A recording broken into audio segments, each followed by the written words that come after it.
And we are live. This is Dark Journalist. Oh, what a fantastic crowd we have out there in the Ideas Room tonight already. Of course, tonight I am joined by the lovely Olivia. Hi, everybody. And Olivia, I can feel it coming in the air tonight. Oh, Lord. And that is the tremendous victory of President Trump on Tuesday, November 5th. Just an incredible election and a resounding result, as it were. 312 electoral votes, all 7 swing states, the popular vote.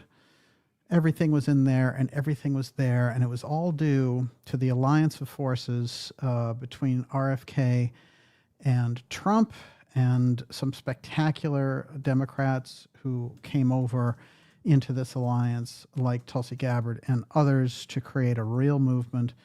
And, Bobby was already on the trail of this in 2023. You could feel it. And Trump had the momentum.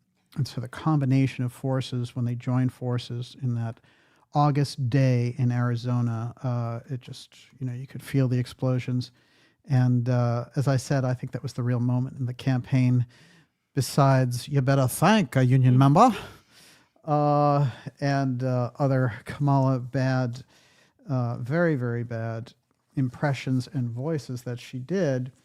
A couple of remarkable things that happened on election night, which I thought were kind of extraordinary and maybe were signals of just how desperate the deep state was to stop all this from happening, and how alternate plans were in play, I believe, on election night and before, that would have changed the result drastically. And you could see a lot of that frantic moving around. One of the things that I noticed was 2 interesting comments by Governor Tim Walz of Minnesota, the vice presidential pick of Harris, who was was kind of an interesting case in himself. But Walz said, on the night before the election, he got off his plane and he was getting interviewed, and the reporters were talking to him, and he said, I haven't talked to her in a week. Well, that's very strange. It's bizarre. Because think, if you were planning to win and stuff, you'd need him, on board and all this stuff. So she stopped talking to him a week before the election. That's odd. And then on the morning of election day, he gets off another plane and he gets hit with questions again. And he says, I really haven't talked to her or coordinated about tonight, I'll get into it as the day goes along. So he just wasn't talking to her.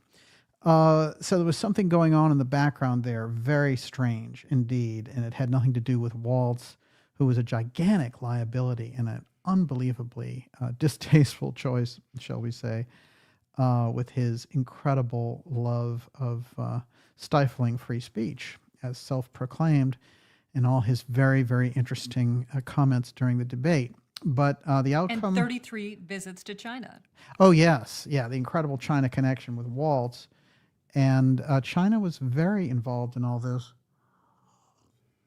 It's quite fascinating to me because, all the black pillar types out there who are never happy with any result, unless it's anarchy, apparently, their whole thing, it's interesting to me that they always miss China and they kind of let China off the hook. I don't get that. You're going to have to give me some good reason to think the Chinese government has not infiltrated our government on different levels. There's tons of proof of that. There's tons of proof of spying, and those spy rings going further and looking to exploit national security weaknesses. There's no question that China has a role in absconding with all kinds of secrets in the American government. The question is, to what level is that? And certainly you can see the influence and the over-influence in places like California with characters like Gruesome Newsom.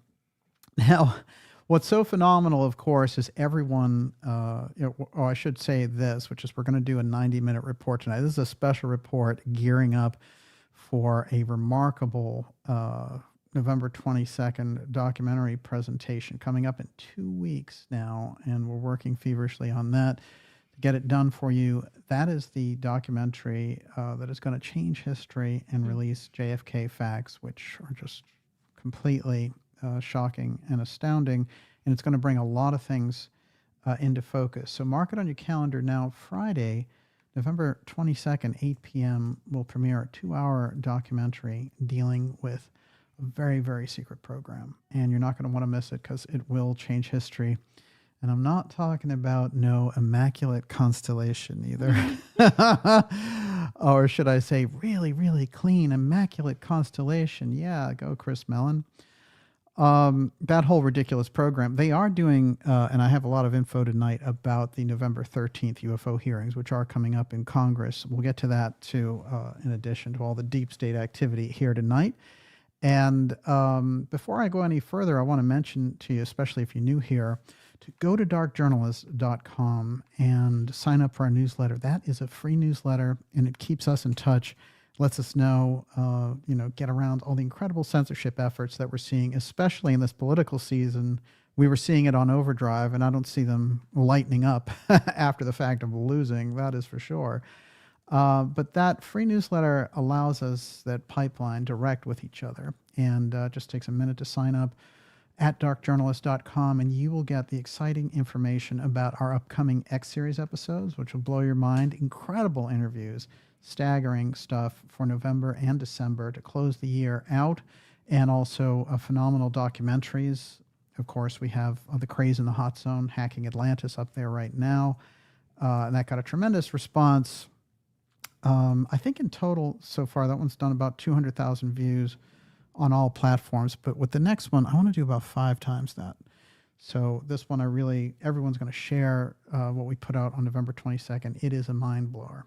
So we'll all be there for that. And it's all in the newsletter to let you know those exciting things coming up, including live events that we're putting together. So make sure that you stand up and be counted and are on that newsletter list. Before I go any further, Miss Olivia, what do you got? Song of Prayer says, what a time to be alive. And Sun Hero says, this is epic. Even my mom is watching with me tonight. That's great. Well, there are historic elections in history. There's no doubt. Kennedy-Nixon is a crucial one. Reagan-Carter, I'm sure, qualifies just as much. And, there are these changeovers in history, the pivotal moments where you're at a crossroads and you can take a step into 1,000 years of darkness, or you can still go on a road that's hope. And I've said all during the campaign, with all the naysayers around the Trump campaign, that a lot of the people out there are making the perfect the enemy of the good, which is never a smart thing to do, because you end up handing the country over to insane radicals in this case. And the thing is true that, the Biden administration, not only did they propose all these radical policies and go insane in certain areas, we can't define a woman, their Supreme Court nominee, she's sitting there and she gets asked, what's a woman? And she says, I don't know, I'm not a biologist. Well, if you went to first grade, you should be able to tell that. The thing is, they were not just inept. They were on a mission to destroy fundamental things about a constitutional republic that we live in. And that's where the source of the issue was with the Democrats. They had taken over crazy, as it were. And through their incredible lockdowns and totalitarian efforts during the whole pandemic thing, the forced vaccine, all this stuff, the COVID op, the way that they did it and how this whole thing came about, that was a major test run for how to rule things from a digital level, which is why we can't allow them to get things like cash all on a digital basis as well. And I'll have a few thoughts tonight about how there's kind of an overemphasis in independent circles around money. And I'm going to explain to you what I mean, because the forces that are behind assassination allow us a much easier trajectory of who's doing what there in the background. And the money, of course, comes into play. But I think it's important that the teams that are involved in political assassination and their ongoing programs over the years give us a much better footprint of how to find and isolate the problem in government, which the alliance of Trump and Kennedy and Gabbard and Vance and all these people now have the chance to do. And on the outside, they're getting a lot of help from, the popular podcast world, Rogan at the last minute. He had never shown any indication that he was going to endorse Trump. Elon Musk, before the assassination, hadn't shown it either. He'd shown interest in, the governor of Florida, DeSantis and stuff. And he talked to Democrats and stuff. Never in a million years. These people had to come out of their spectrum of ideological beliefs. And you can see so many of them had eye-opening experiences, whether it was people on the left like Glenn Greenwald, Taibbi, they'd all been ostracized by their own group, and because they were telling the truth on their end of things. So we saw an incredible amount of that. This was a real dictatorial system coming into play, and the only way to stop it was to elect Trump as the real block against the whole thing. And it's interesting too, because Trump did a number of things in this campaign that were incredibly smart, which, he emphasized the key points around the economy. He emphasized the border issues, and he had a winning message. And he was very consistent, and I think maybe more disciplined than we've ever seen him, and also so engaged with such high energy with rally after rally. So you could see that he knew, he could see the stakes and where they were and how high they were. And I think that Trump has that Americana deep, deep in his DNA, because America made him so successful. And that's one side of it.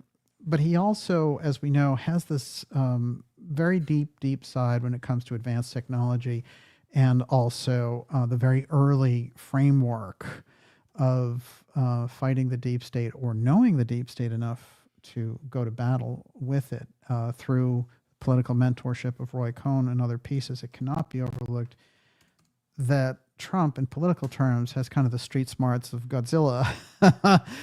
And that comes in very handy. And New York is known for that, which is why FDR and others ruled from New York for such a long time. That is a certain type of dynasty that was there. And it's a knowledge base and a power base. And Trump, even though he's on a totally different side of things, he inherited some of that New York heft.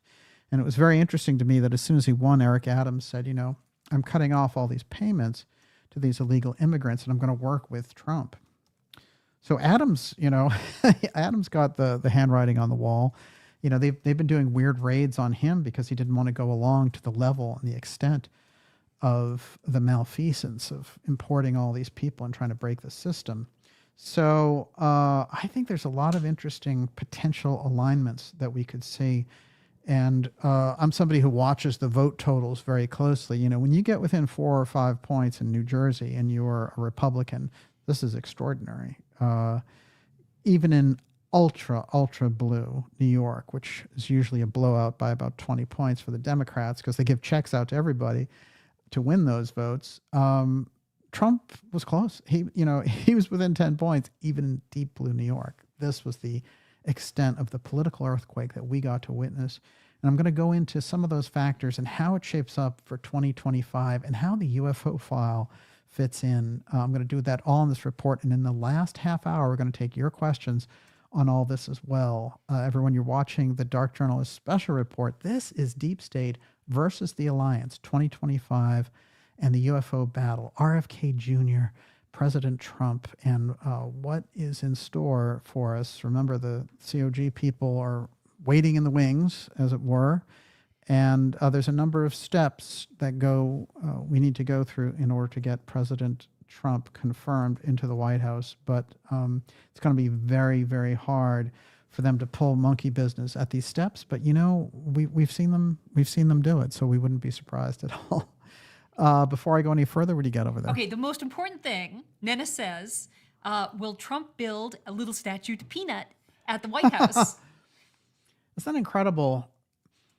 It showed the contempt, I think. That's why the whole thing about Peanut the squirrel and them going in and, grabbing the squirrel and the raccoon in New York, it just showed the kind of government machine and the inhumanity of the whole thing. And it was a last-minute reminder, I think, to people who were on the fence.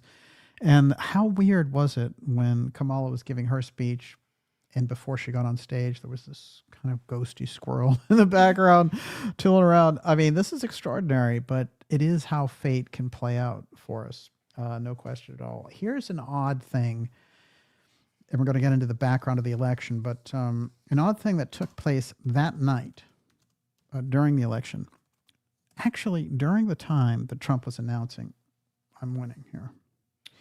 Moments before Donald Trump declares victory, U.S. conducts hypersonic missile test. This is the first test of its kind. Officials clarified that this test has been planned in advance and highlights nuclear readiness and U.S. commitment to defense. Come on, right at the minute he's going to claim victory? I'd say the timing on that was a little bit extraordinary. I think you'd put this one off being an election day.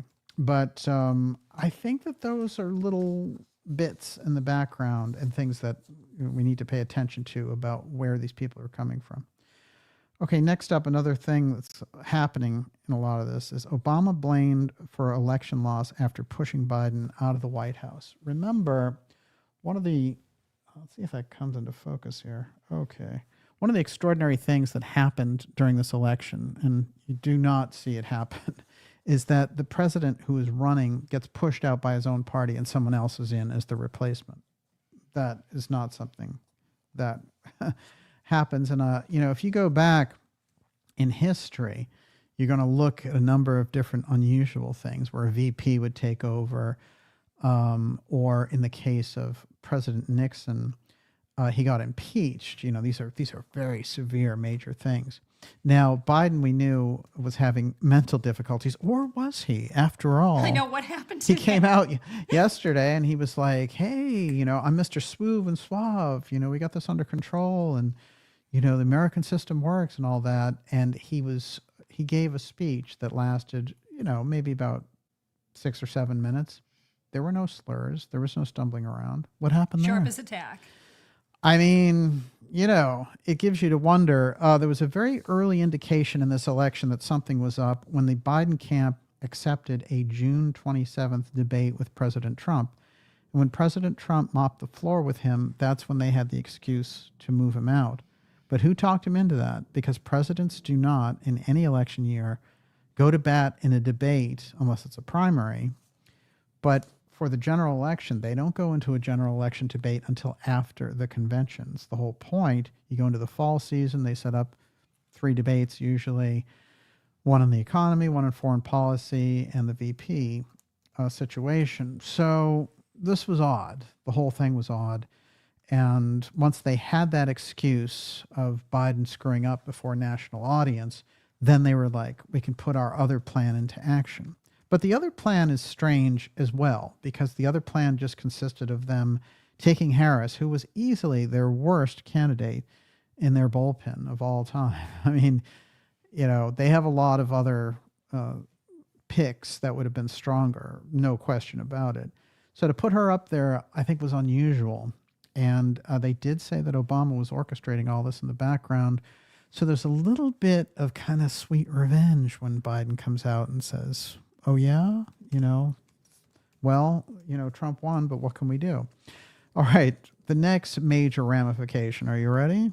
Mm-hmm. Special counsel Jack Smith taking steps to wind down federal cases against Trump. Yeah, first of all, they had no merit at all, and they were political tools in order to force Trump to capitulate and not run or to land in federal prison. And Donald Trump started the year fighting 2 federal prosecutions that threatened prison time. He will end it free and clear of his most significant criminal legal problems. That, my friends, is the end of the Jack Smith bizarroness. And Jack Smith, one of the strangest prosecutors, had a terrible prosecution record and had spent the last 10 years overseas prosecuting cases. What kind of weird setup was this? As a matter of fact, one of the cases on the documents that got thrown out in Florida by the very adept Judge Cannon was that this guy didn't even have the normal standing that you have when you're a special prosecutor because of the way that he was selected.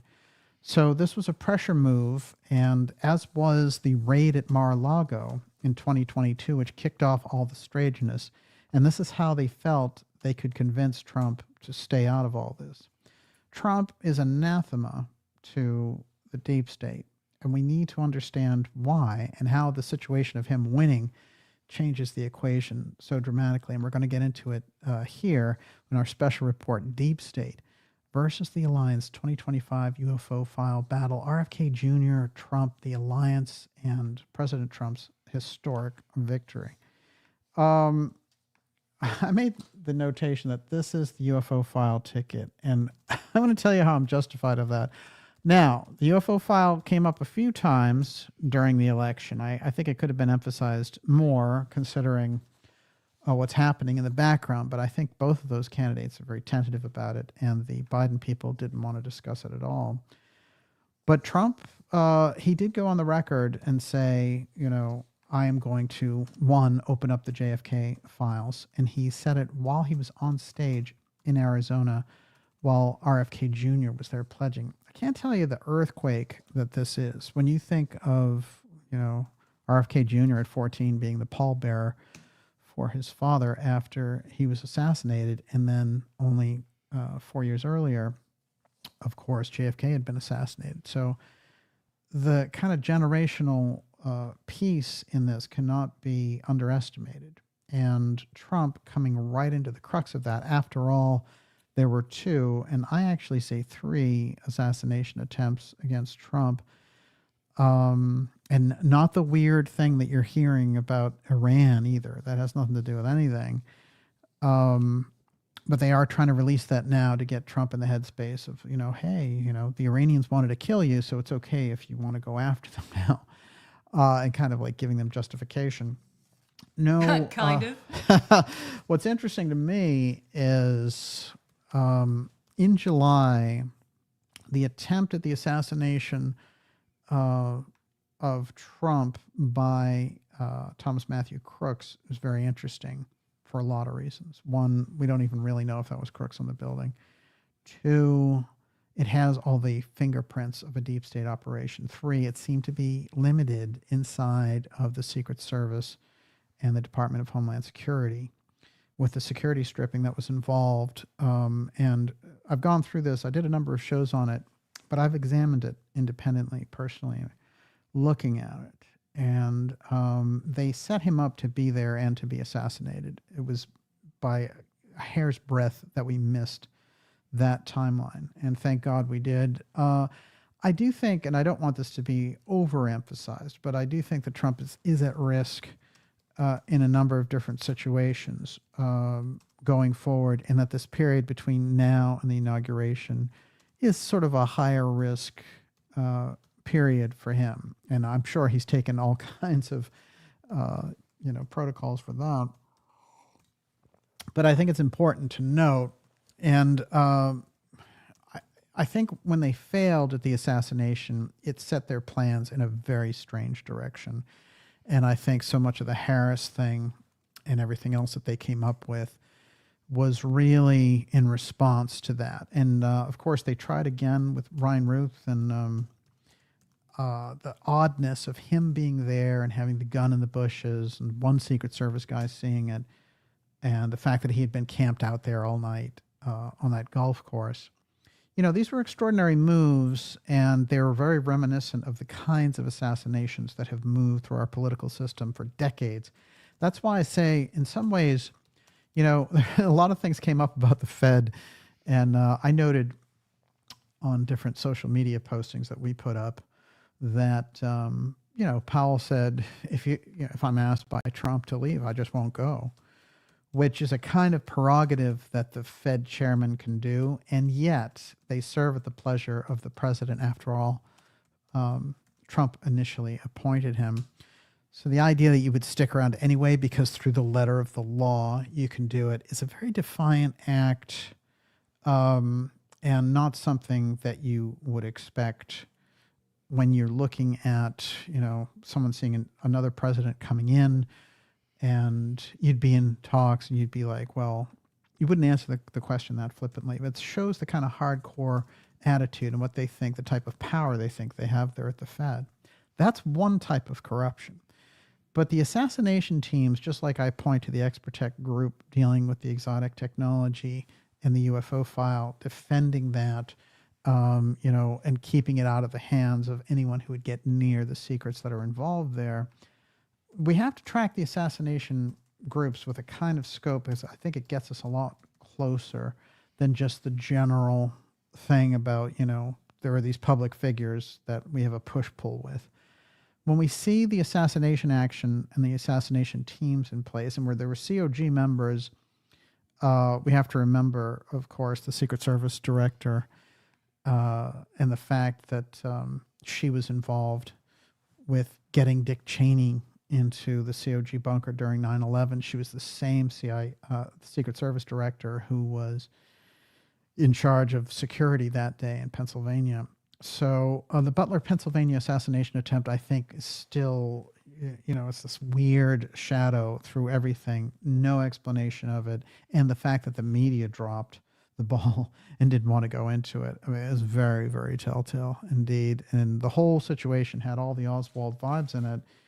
But, getting deep into that and the Crooks situation, I think this all plays into what we saw there in the election. But what it did, it kind of boomeranged, and I'll show you how here. Of course, this was Thomas Matthew Crooks, the kind of computer whiz who was undeveloped in other ways, social skills and all the rest, and he was easy to manipulate and put up there. At least the impression of him going up on the roof. We don't know if that was the person he ended up shooting in the end, because they cremated him before anybody could really get a look, which is unusual too.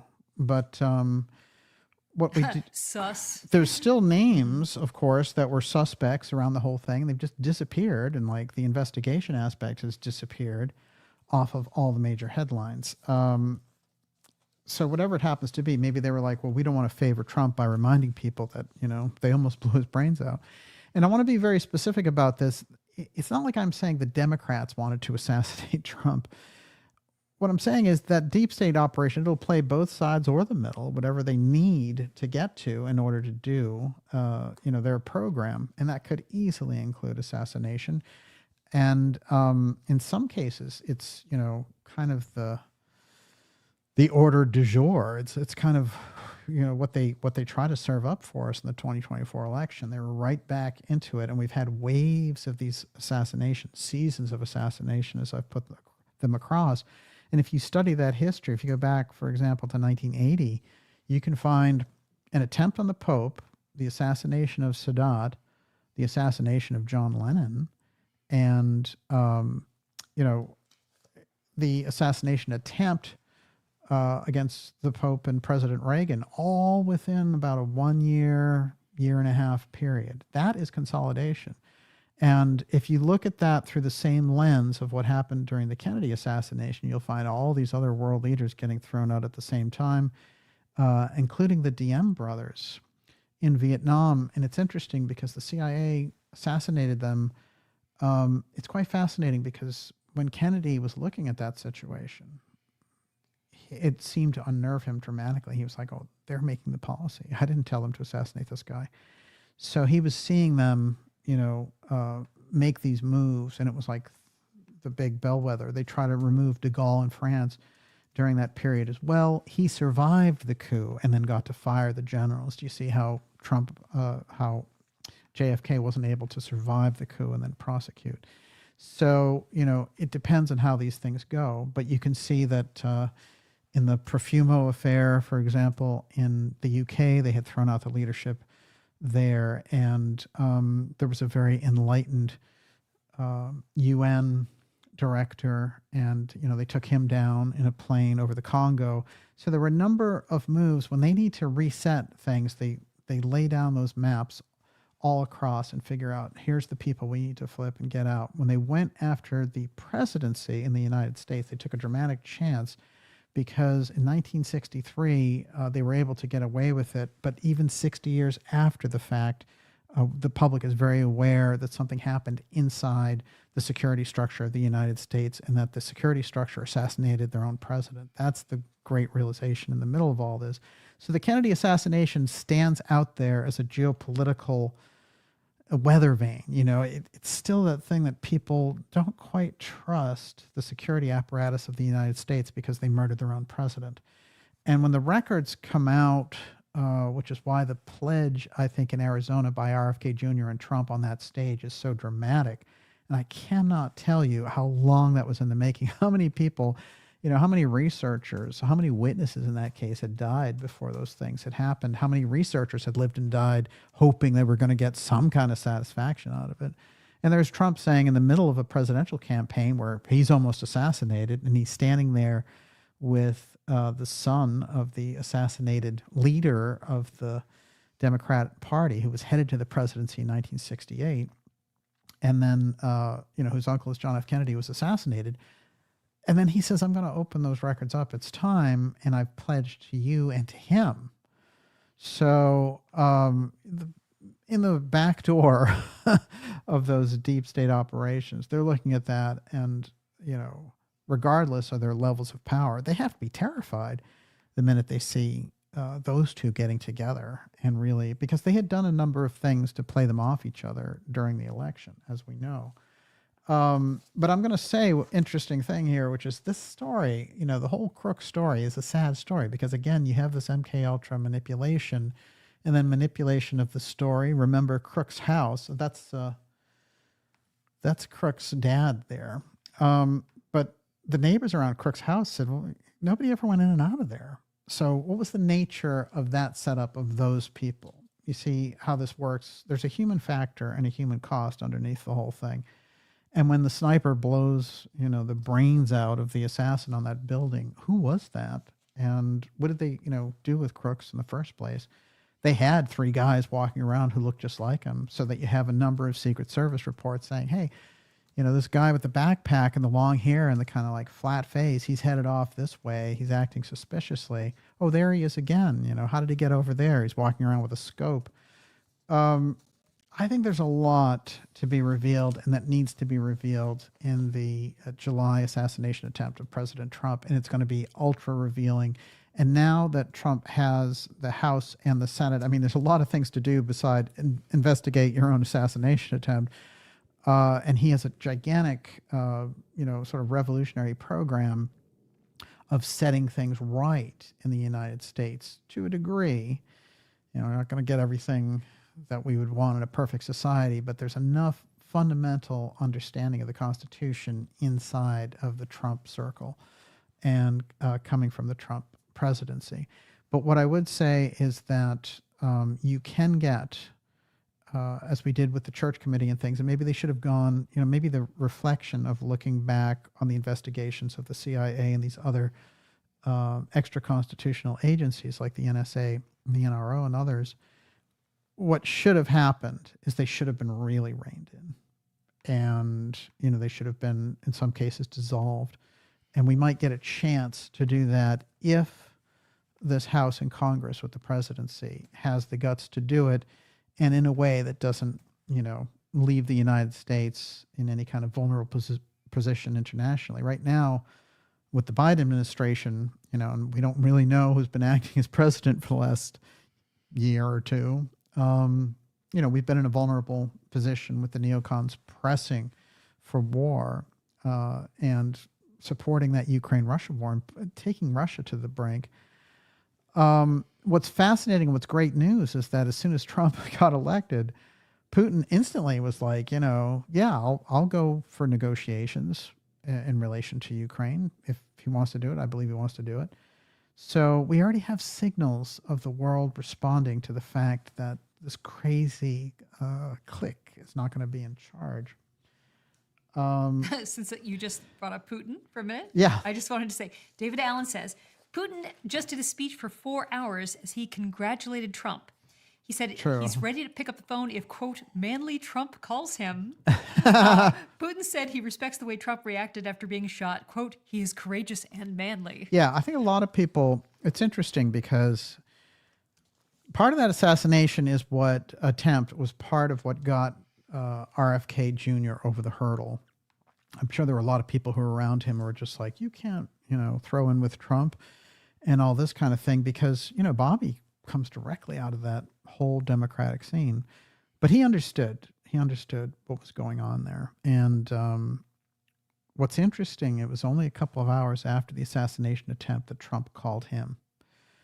And, you know, they set up that call for them to have. We know that very, very important call about them getting together. And I think for a moment there was a hint that maybe RFK was going to be the VP. But I think what they ended up doing with Vance and everything was very clever, because Vance sort of satisfied the kind of new Republican piece, but you could still have Bobby as a major force by saying, well, his main focus is health anyway, and he can really clean up the FDA and these other places. So it was kind of like the ultimate combination. I do think that Bobby saw the situation and the handwriting on the wall, and having been through the assassinations and the political subversive quality of the assassinations that eliminated members of his family, he could see what was happening, and he realized this is it. A lot of people realized that if they didn't make the move this time, that free speech, major aspects of the Constitution, and major aspects of freedom in America were going to be gone, and that with the way that they were importing illegals, which becomes, you know, an incredible crime now that we have the right people coming into office, they can see the criminal nature of the whole thing, and they don't have, you know, the guise of saying, oh, you know, it's humanitarian aid or whatever. That's not how you do humanitarian aid. You don't collapse a country and collapse the resources of different cities. And I just want to say as an aside, you know, here in Massachusetts, we have Governor Healy, and a Democrat, obviously. And she said, look, you know, I'm not going to participate if Trump wants to deport people. You know, we're not going to give him the state police help and all that other stuff. So just forget about it. I mean, you know, this is ridiculous, because your own state is sinking under debt as a result of this situation, which even you said you're up to your neck. And I can tell you that they're up to their neck with where to put the illegal immigrants that they've forced into this country. And what they want to do, of course, is relocate them to other places for various reasons, including voting blocks. But, you know, it's going to be this real showdown between what's fundamental and legal in the country that is constitutionally based versus this thing that tried to enter into the political process over the past 8 years. And it's always been there, don't get me wrong. It's been moving and bobbing and weaving. But once they got Stepford Biden and Harris in, it's been on overdrive. So the travesty of allowing 15 to 20 million people in, many of them criminals and all the rest, has nothing to do with normal immigration. Of course, we've had a very healthy immigration policy here for a long time, and I think we've benefited from it. The thing is that there were always programs around what to do if you were taking in groups of people. You would set them up with certain types of work environments and all the rest. This thing was just, let's force the collapse of the United States of America. That's the thing that people could see. And what got them back to Trump, I think, was this incredible dereliction of duty by the Democrats in regard to the border.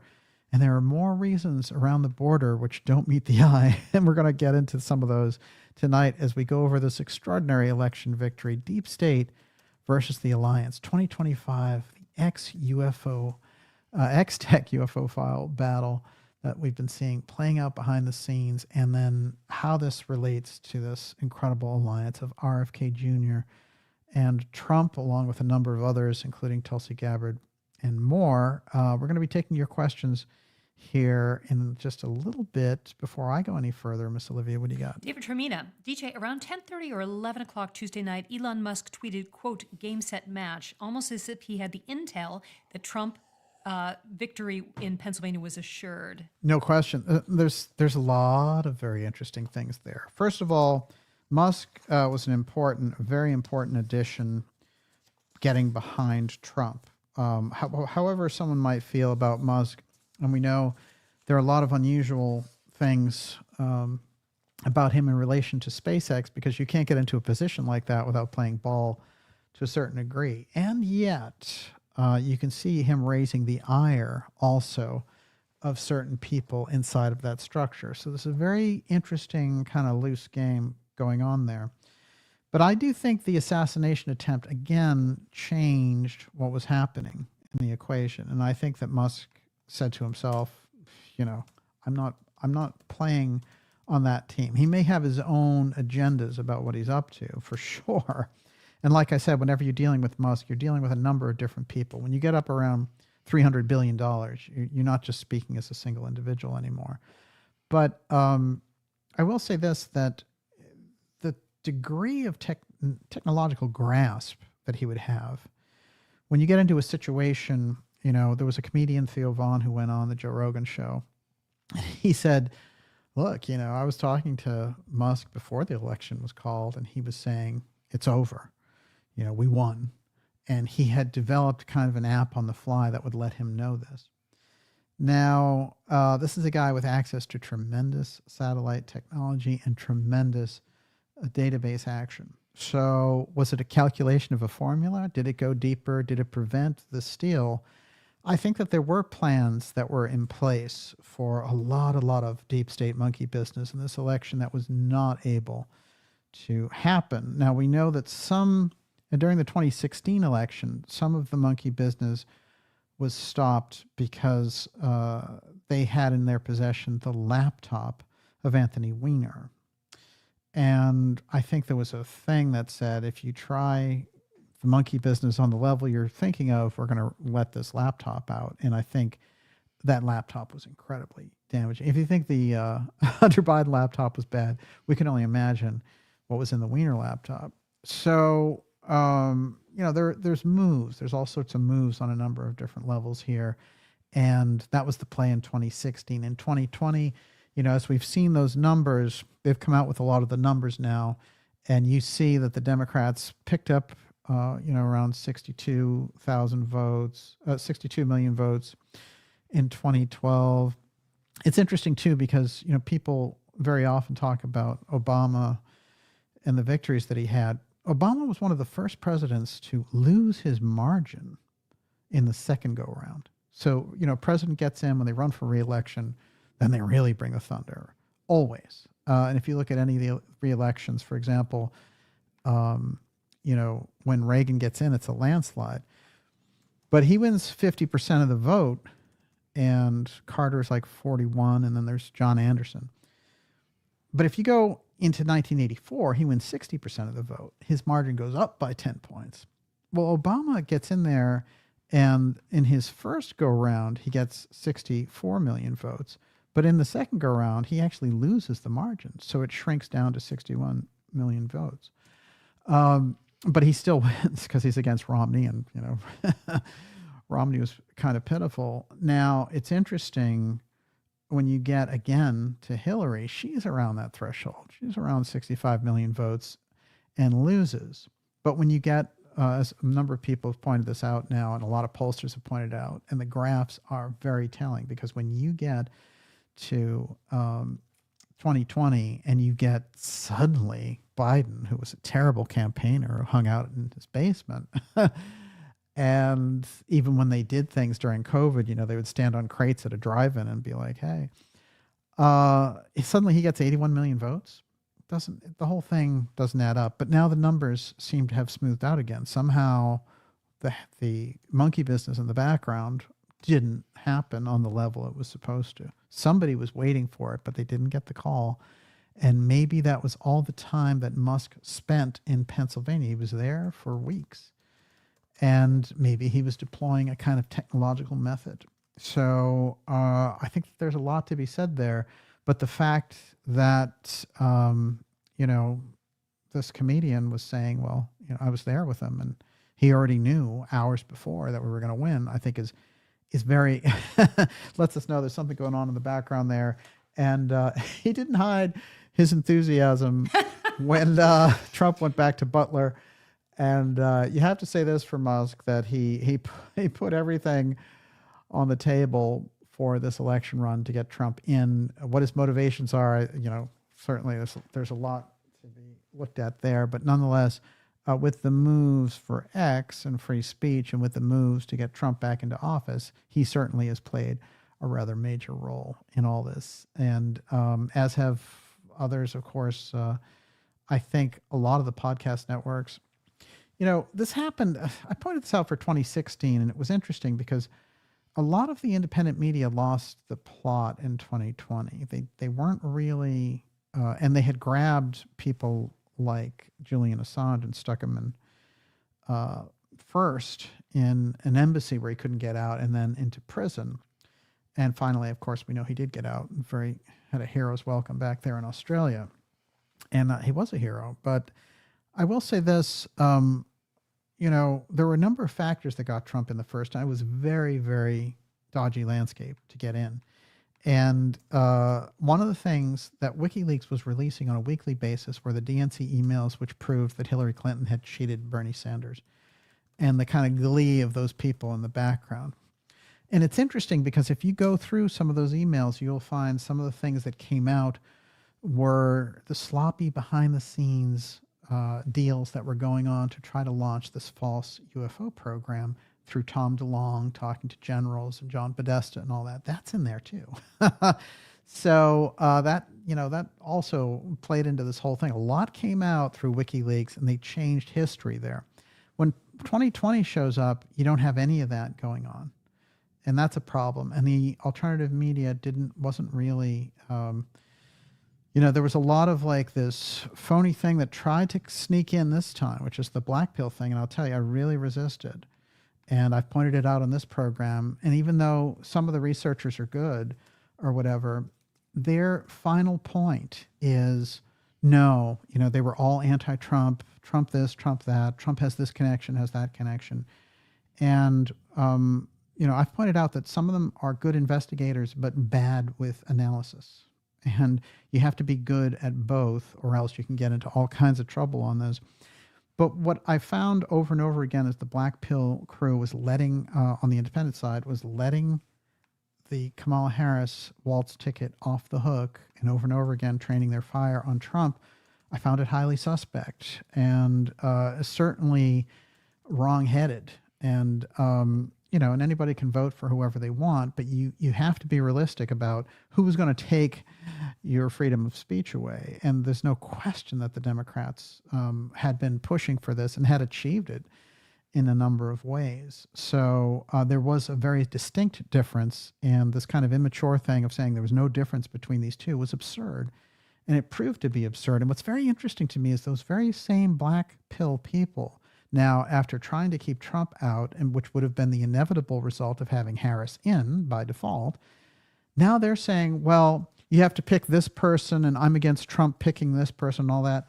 Well, if you weren't getting behind Trump getting into office, then, really, what did you put on the table for the election? So how can you call who he should choose for his cabinet now?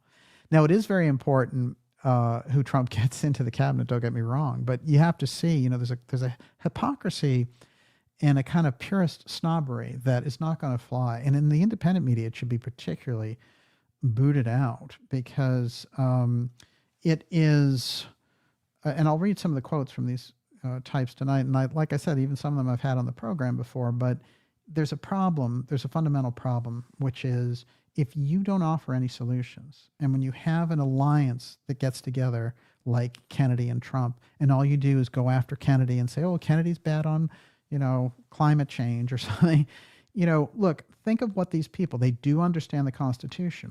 Trump's not perfect, Bobby's not perfect, but they got in and they're going to save so much of what we can do in America. And that can save the world. It is a powerful, powerful thing. You're not going to get perfection in politics. I'm sorry. And if what you're after is anarchy, you're going to have problems anyway. What is it, the John Lennon thing? If you go carrying pictures of Chairman Mao, you ain't going to make it with anyone anyhow. I think it's very important, and it needs to be looked at because it pervades in the independent media, and it needs to be called out, in my opinion, over and over again. Everyone, you're watching the Dark Journalist show. This is a special report, Deep State versus the Alliance, Trump's victory, with RFK Jr.? What does it mean for 2025 and the X-Tech UFO file battle going on in the background? That's something that's going to be much more visible, and I have some examples of it tonight as well. We're going to be taking your questions here shortly. We're just going to go with you here now till about 10 or 10:15. And it's great to have so many of you out there. And this is a genuine reason to celebrate, because the nightmare Harris Waltz ticket did not get to take the reins after the incredible devastation of the Stepford Biden administration and all the things and all the forces and the Obama tactics and all the rest.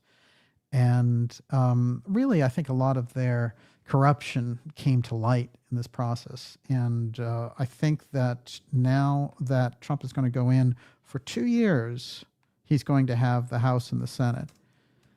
That's dramatic. And, there are races that are playing out, but they for sure have the Senate, and it looks like they'll have the House too. With those two in place, you can achieve a tremendous amount of things, and you can also put checks and balances inside the government that will take a generation to unwind. So it all depends on how much political will the Trump administration has. But after being legally persecuted, and after his whole movement was legally persecuted by a party, I think he has much more of an appetite for that type of change. And it's very interesting. They've tried to say little things out there here and there, like, oh, Bobby's vaccine comments make Trump distance from him, all that. Trump is out. Let me tell you, Bobby's out there, swinging a flag right now, excited. And all of his comments are, I love Trump's agenda. We're going to do this. And Trump is saying, anything but the environment and oil that Bobby wants to get into, he has carte blanche. These guys know what they've come through to accomplish some things. So don't believe the hype that they have any clashes going on in the background. And inevitably, on the Republican side, you will have deep state players, just like you do on the Democrat side. They will come into that process. And it's not so much that you're never going to see any deep state players in this administration. It's that the key positions, it's going to be very important for Trump's agenda to come through. But he has Bobby helping him choose through that transition process. People like Bobby, people like Gabbard are able to sift through, and they've been doing that for a while. So they were kind of the kitchen cabinet in the background, putting this all together before he got in. And during this period now, 70 days or whatever, they're going to help him do that staffing. That's very important, and I don't think we should be cynical about it. And I think when names come up in the media or whatever, everyone's jumping up and down. No, it's going to take, it'll take about 6 months to really see the full picture of this thing. Then we can have a much better opinion on it. But certainly, I don't, Trump's going with a very strong agenda and a mandate. Now, the first time he didn't have a mandate, because a mandate comes about as a result of you having, the popular vote, the red wave, and all the rest of it. And, Reagan in 80 and 84 committed gigantic changes to the system, tax cuts, pro-business friendly. And that's what made the kind of booming 80s, right? And then when you go and look at the 90s, Clinton doesn't really have that when he goes in. He barely squeaks by. As a matter of fact, with the presence of Perot is the only thing that got him in. And in neither of his runs for president does he make 50% of the vote. But the computer, the kind of rise of the computer wave really got Clinton to where he was. And if you look at Bush, he didn't even win the popular vote the first time, so he didn't have the mandate. And certainly Obama, you could say, in the first term had something that looked like a mandate because he was the first black president and he, came in during an economic crisis. But by the second, it seemed like he only squeaked by against Romney. People forget that. So when we're looking at Trump here, he has the mandate and he swept all 7 swing states, which is the first time that's happened since Ronald Reagan and his devastation of Walter Mondale in 1984. So, that type of a mandate when you're going into office, plus the fact that you have both houses of Congress, that means you can get some things done. That equals transparency and that constitutional expression. They have the chance. and we'll see how this all plays out. Of course, as I've put it on the record, these guys aren't perfect. We can't let the perfect be the enemy of the good. This is a much better outcome from America and the world, and maybe we'll even be able to back off from that nuclear precipice going on in Ukraine and Russia. Everyone, you're watching the Dark Journalist Show and our Deep State Special Report. Before I go any further, Miss Olivia, what do you got? Food Provider says, we have so much to be thankful for this Thanksgiving. Christopher Pope says, we got to keep Trump alive now. CR User says, yes, I'm here for the spiritual side of all this. It really is too quiet this go around. I am suspicious. Yeah. And Katie Cat says, question, Raskin threatens Congress won't certify Trump's win. Any comment? Yeah, well, there's a couple of steps that will happen in government. Okay.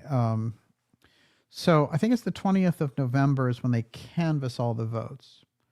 So the votes have all been reported and they've been, projected and all the rest. So they canvass the votes. I'm sure that part I don't think there'll be any problems with. And early in December, they go through another process. And by the time you get to January 6th, then that's when the Congress comes together and then the vice president confirms the whole thing from the legislatures and all the rest. So there are moves along the way where they could try to do something and erect, faithless electors and things of that nature. And Raskin, this is somebody who was out there, sent out by the deep state to float trial balloons to see how this would play. But the environment does not feel like it. There was a real throw the bums out thing that was going on, and the media just couldn't hide it anymore. So it's interesting that it was such a shock. Because what's fascinating to me, they were saying, oh, it's so close, we can't, we're biting our fingernails. It wasn't close. It's just the media kept that appearance going. But when the actual votes came through and when that force, we're probably not even seeing the full force of people wanting to throw this administration out because of the devastation of inflation, their terrible economic policies, their terrible social policies, and the ridiculous, people that they had in the administration. I can't remember that guy's name, who was the trans guy who worked around the nuclear part, and they would show him, he was getting arrested over and over again in these airports for stealing luggage. I can picture but him he's clearly. kind of a classic, snapshot. And I think that they made these different groups look bad too. See, they don't care. They're not interested in trans people's rights or things like that. They just want advantages and ways to distort society, milk society, drain society, destroy the fabric of society.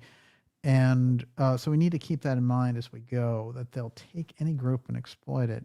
For a certain while, they were saying to the, to the LGBT community, well, you're going to get gay marriage and all these things. And yet, as soon as they came up with the trans thing, many of the gay people were looking at that and saying, this is a distortion. You're like messing up the fabric of society. And they turned on them. They sort of threw them overboard and were just going for this thing. The next thing they would move to from the trans thing is they'll move into the cyborg thing. Cyborgs have rights. How dare you go against the cyborg? How dare you not rent to a cyborg? They will do it.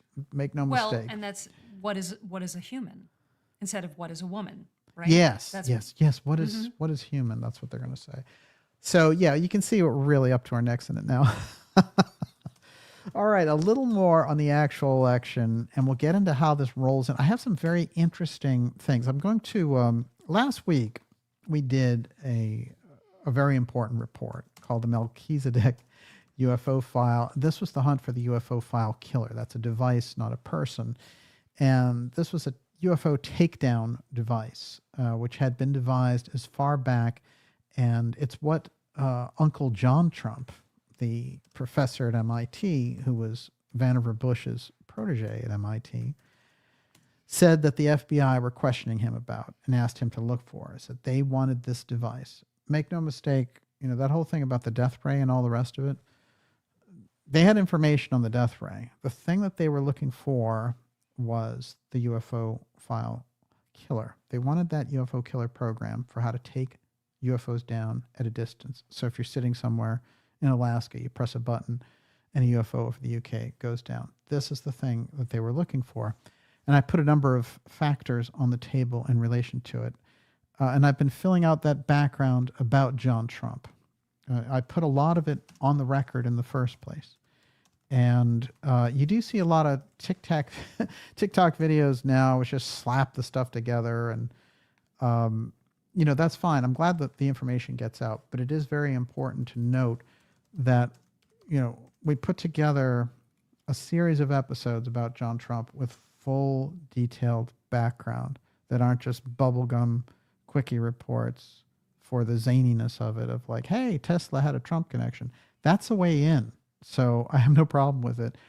But I do think it's very important, the integrity of the information. And I've talked about this with plagiarization. This is something I'm going to point out a lot for 2025, because what you see, and there are some actual Peter Thiel projects like this. There's a guy out there, Jesse Michaels, who I've pointed out before, who's really grabbed wholesale research that we've done here in this program and then try to regurgitate it and then make Lou the hero of it in the middle of it, you know. And there's this, I think the ultimate thing was seeing this picture of him and Lou in a Masonic lodge thing. And he's like, you know, I got to interview the ultimate king of the UFO field, and this whole bizarro-ness, but then mixing it with the X series facts. So like, you know, they'll talk about John Trump or Thomas Townsend Brown and they'll roll it into Lou Elizondo's BS CIA counterintelligence program. So that's why we've been, I would love those people to go off and do their own work. I'm sure they're capable of it. But because of the extent of the plagiarization, as Gaia TV has done that before to a number of figures in this community, but when they grab information and they try to make something illegitimate legitimate by using our research, they're going to get called out, and called out hard. And that is not going to be pretty. In 2025, there's going to be a lot of that, because we have to clear the decks for people coming into this information. So to have a solid foundation of this information is going to be absolutely crucial.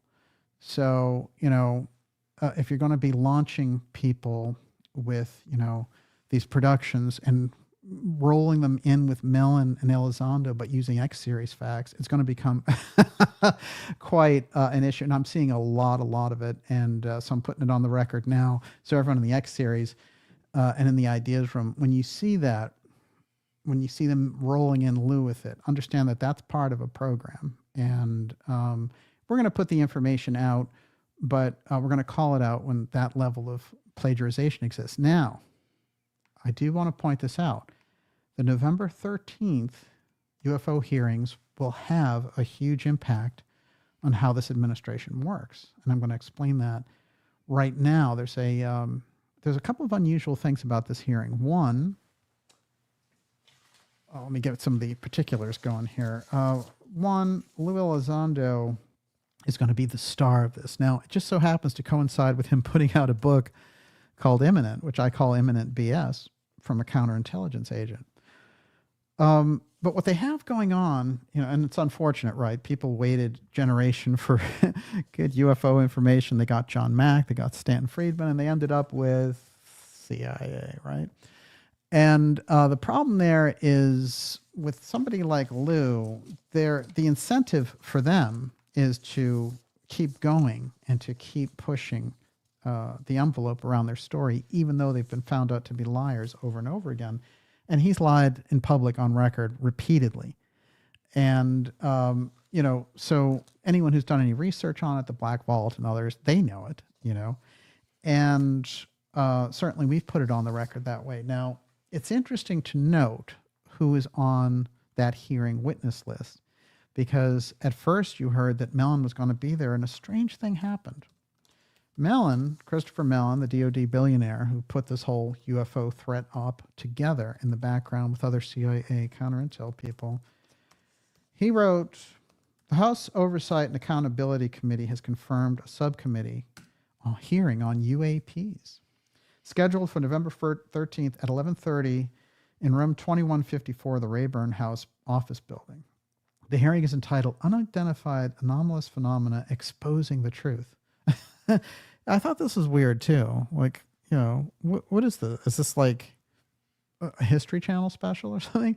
exposing the truth with Congressman Burleson, they usually have more official names like, subcommittee investigating unusual phenomena. It's like exposing the truth with Chris Mellon and Lou Elizondo. So they're being staged now. This is stagecraft.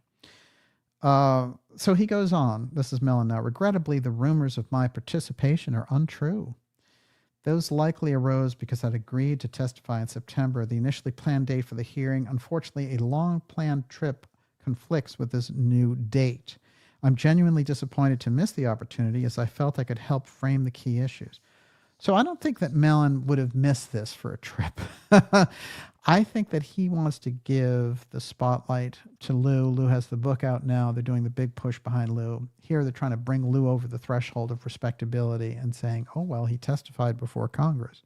Because after all, Grush stole all that thunder, but Grush, the way that he did it and the way that his story unraveled and then how we found out he was controlled by Chris Mellon through his conversations with me and all the blowback that happened because of that, they can't use Grush that way anymore. There were rumors, there was a little tap dance of Grush coming into this hearing. And then after about 2 days, they said, well, actually, Grush isn't going to be part of it.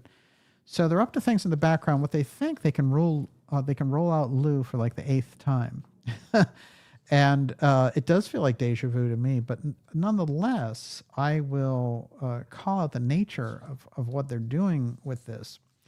Because what they're trying to do is push a UFO threat and legitimize it through the fact that, you have this guy who ran a UFO program, a secret one, and that's how they bill him and all these different things. So they are prepping a narrative there. What's important is he didn't lead a UFO program, not even a secret one.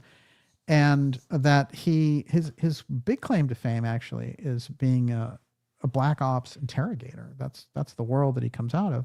And I'm sure in that world, he was valuable to the government working for people like James Clapper and others. But on the UFO side, he is a huge counterintelligence deceiver. And that's how these guys are trained. It's the nature of the beast. And his origin story of being a whistleblower who wouldn't take it anymore, and had to call it out and came before the New York Times and said, I can't let my country suffer through this.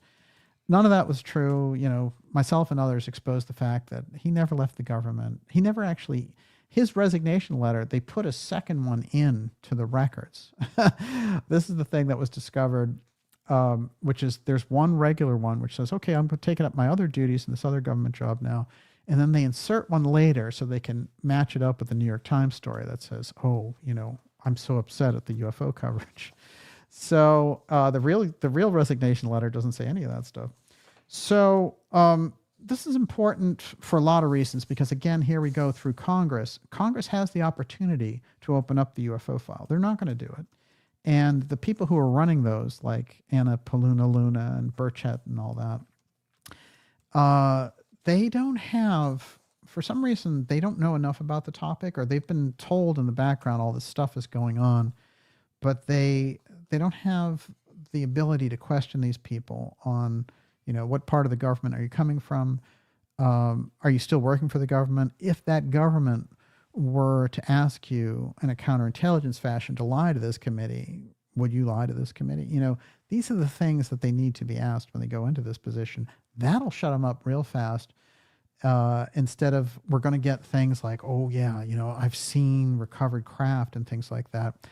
Those things exist. Remember, the UFO file is real, but you're never going to get that truth from Central Intelligence Agency, NSA, DIA, any of those people. Their job is to prevent you. They've been preventing you, your parents, your grandparents, from getting into those facts for a long, long time. And so, we need to be very clear about that. What's interesting to me is one of the witnesses they have at the program is Michael Schellenberger. I've pointed this out about Schellenberger. Schellenberger was, he does good research on his own. He gets into political corruption, pharmaceutical stuff. He's straight up and honest. For some reason, he wandered rather blindly into the UFO alley last year, and he made the remarkable comment, oh yeah, as soon as I reported on this, there were 12 intel guys giving me inside information. And the CIA just looked at him and said, "Oh, this guy's a tasty morsel. We'll just give him this stupid program, Immaculate Constellation, and pretend he's found something really big." And he's like, "Oh yeah, I know how to get into these secret installations." He's a witness. How can he even say anything, right? He's just a reporter who is getting information being fed to him by intel agents, so he can't give any firsthand information. Lou, is apparently bound by some kind of security code not to give anything. He wouldn't anyway. So these hearings, what are you going to get out of them, really? You're going to get the float of a story, very much like Grush did. And over and over again, it feeds this idea, and it feeds that thing in the background that, oh, UAP, it's coming in. But they never give the public any actual facts that would help them move the ball down the field. What they want to do is create a false impression of transparency around the issue. It's crucial, and it's part of their plan. The ultimate outcome of the UFO threat program, in my opinion, is to call in emergency powers based on a UFO threat. That they first have to do is create the Defense Department apparatus to, quote, defend against UFOs. This is the nature of the thing. So that's what we're seeing. And it's very important when it comes up to be able to assess it properly, because the way it's reported and all the rest, it sounds, hey, this would sound great, right? UFO government insider gives UFO truth to Congress. What more could you want? Unfortunately, they're all CIA people. That's the problem, yeah. Before I go any further, everyone, I want to remind you, especially if you're new here, to go to darkjournalist.com and sign up for our newsletter. It's a free newsletter, and it keeps us in touch with each other through all the intense censorship. And what I feel is all the really good work suffers the real censorship. And you need to go deep in there and find it, and also to our colleagues and the people that we work for and work with. When we're doing this whole thing, people like Gigi Young, for example, the work of Joseph Farrell, there's a number of people that bring an excellent information in. And, we just did some work with Walter Bosley in a conference. I included some information from his NIMSA book in my upcoming documentary, which is coming out on November 22nd at 8 p.m. right here on this channel. So if you're on that newsletter list, you're going to hear all about that. And but mark it on your calendar now. And the other thing that we'll let you know about is that we have tremendous interviews coming up, mind-blowing interviews, and incredible X-Series episodes, documentaries, live events. It's all there. Stand up and be counted. Make sure you're on that newsletter list. And I do want to say also that a lot of the people who that we work with and whose work kind of supports and complements all the things we do here in the X series, they're coming out with amazing things. And so there's no reason to kind of go over a cliff for false things like Immaculate Constellation or whatever it happens to be. But, as I mentioned in the work of Gigi Young, for example, outstanding. Her work right now and the things that she's doing on her channel and at gigiyoung.com is not to be missed. And coming into this work from the mystical side, but dealing with so many of these factors is highly unique. And so we're lucky to have so many people who we can turn to in this period. And we work with them. The work of Alana Freeland, of course, phenomenal work. And we'll have Alana back on the program shortly. But just tremendous. John Warner IV. I mean, these people doing really incredible work. Remember, he's Chris Mellon's cousin. So it's like, you want to talk about light, dark there, you're getting it. But you have to, I think, make the choice with everything that's going on to go for what's potent and what's real in 2025. Get the real information and, not this kind of rehashed CIA thing or, a TikTok video explanation of John Trump. Get the real thing. We give you the real hardcore, well-researched data. And, we have a phenomenal interaction, I think, with the Ideas Room. And the thing about the Ideas Room that's interesting to me is I think these are exactly the conversations that they want to prevent, and why the censorship was so hard and heavy at a certain point, and how it continues to ratchet up as we get around these elections and everything else. these conversations and the things that come out of them, you would be amazed at the people who have come to me and said, I spent some time in the ideas room, that was me under such and such a name.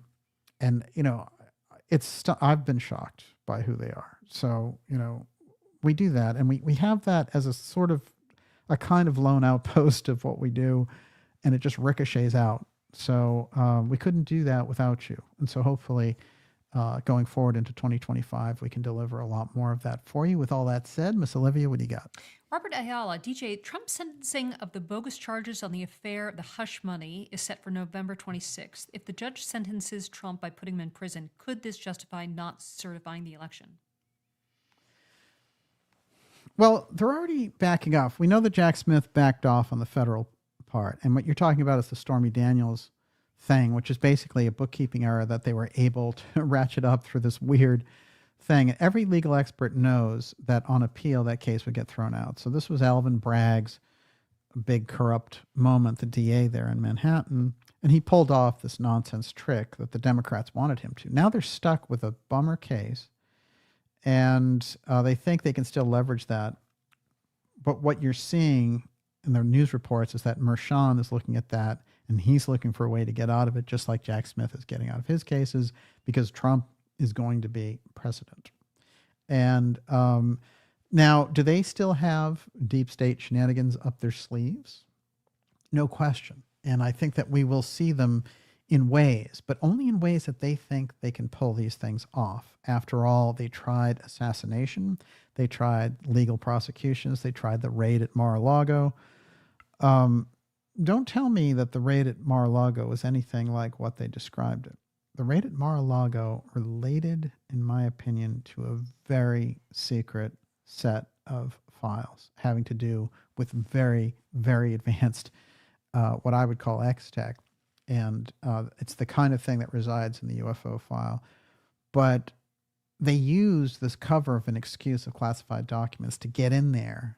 And they were like, they got a tip somewhere that maybe the thing that, Trump moves around, whether it's Uncle John's Tesla info or just something deep that Trump was able to glean from his time in office. I think Trump was always underestimated on a number of levels. You think about the waters that he has been able to swim in. I mean, this guy knows where those deep state bodies are buried. And I think through John Trump, who after all was doing almost altruistic, he was on kind of let's get America first and all this so that America can lead the world and not have it fall into the hands of the Nazis or whatever. Vannevar Bush and John Trump, where they were coming from around examining the UFO files, totally different than what became of the heavy, hardcore shutdown on the release of the information. And it's very interesting because people like Forrestal, people like Sarbarker fall into what I call that ex-share side, T.T. Brown. They're much more interested in moving the culture forward with the incredible things that we can move. They have built-in guardrails about what information to get out there and how it could be dangerous, if certain types of kind of apotheum technology get out there. It's not like the X-Share people are naive on that level. But I think when you look at it, John Trump comes out of that. I don't see him as a sinister secret keeper. I see him as somebody who was trying to work on this. Remember, a lot of what he was doing with radionics was to try to cure cancer. And then Van de Graaff said, we can use these Tesla coils and make a whole different version of energy. And, if you had somebody on the level of Vannevar Bush as your mentor, he's in charge of the UFO file. And then he sends you in to observe all the Tesla information. And I have a lot to bring out even further beyond what I've said about the Tesla information. But remember, one of the things that I pointed out last week during that whole Melchizedek UFO file episode about the program that they had inside the government to track down where did this UFO killer device go. And it's very interesting because if you look at what they say there, he says, I had a weekend They had 80 boxes. I could only get to 60 of them. The other 20 were handled by these other agents. One of the people he mentions ends up being a founding member of the CIA. So those people were very deep on this stuff from the get-go.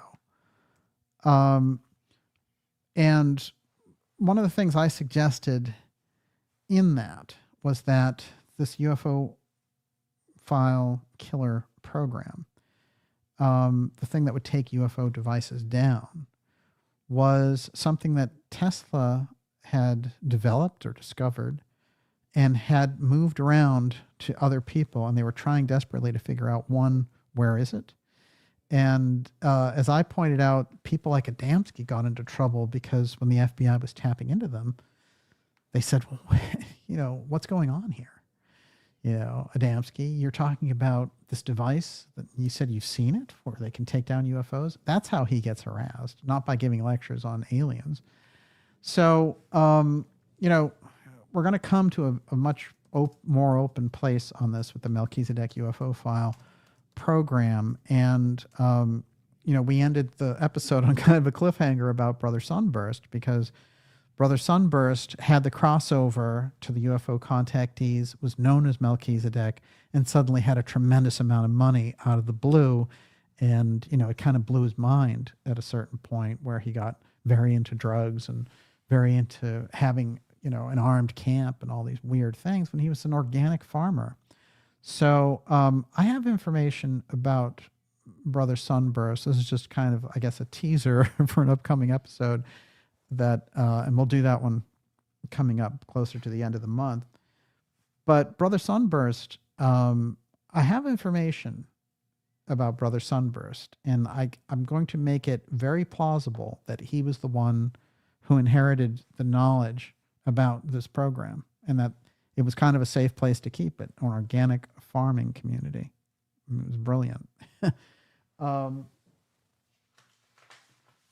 I want to say about Sunburst, there's tremendous knowledge.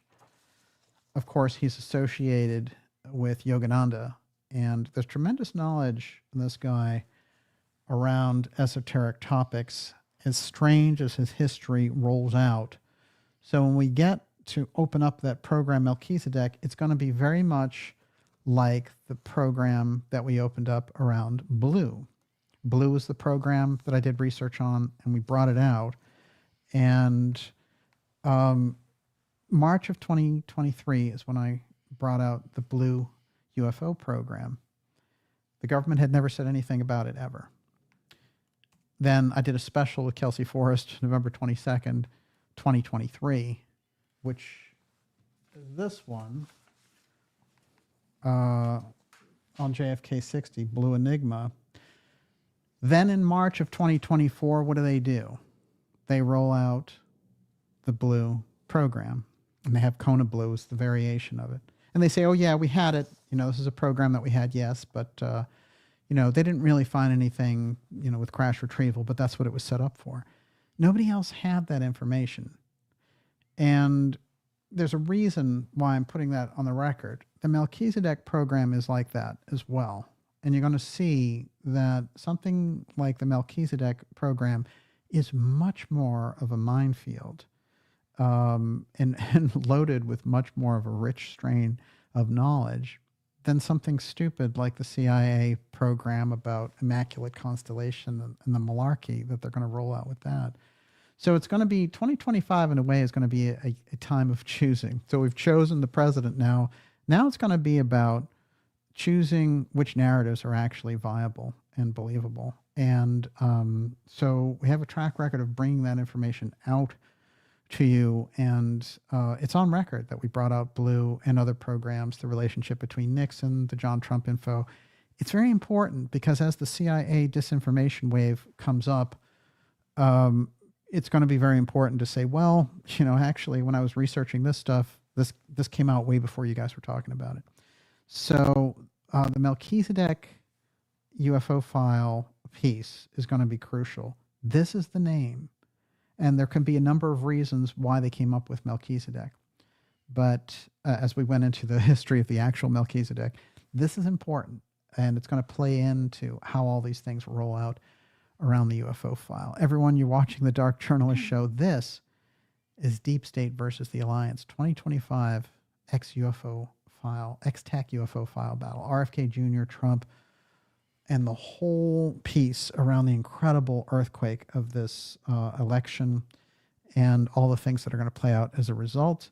We're taking your questions here shortly. I have a couple more things to put on the record.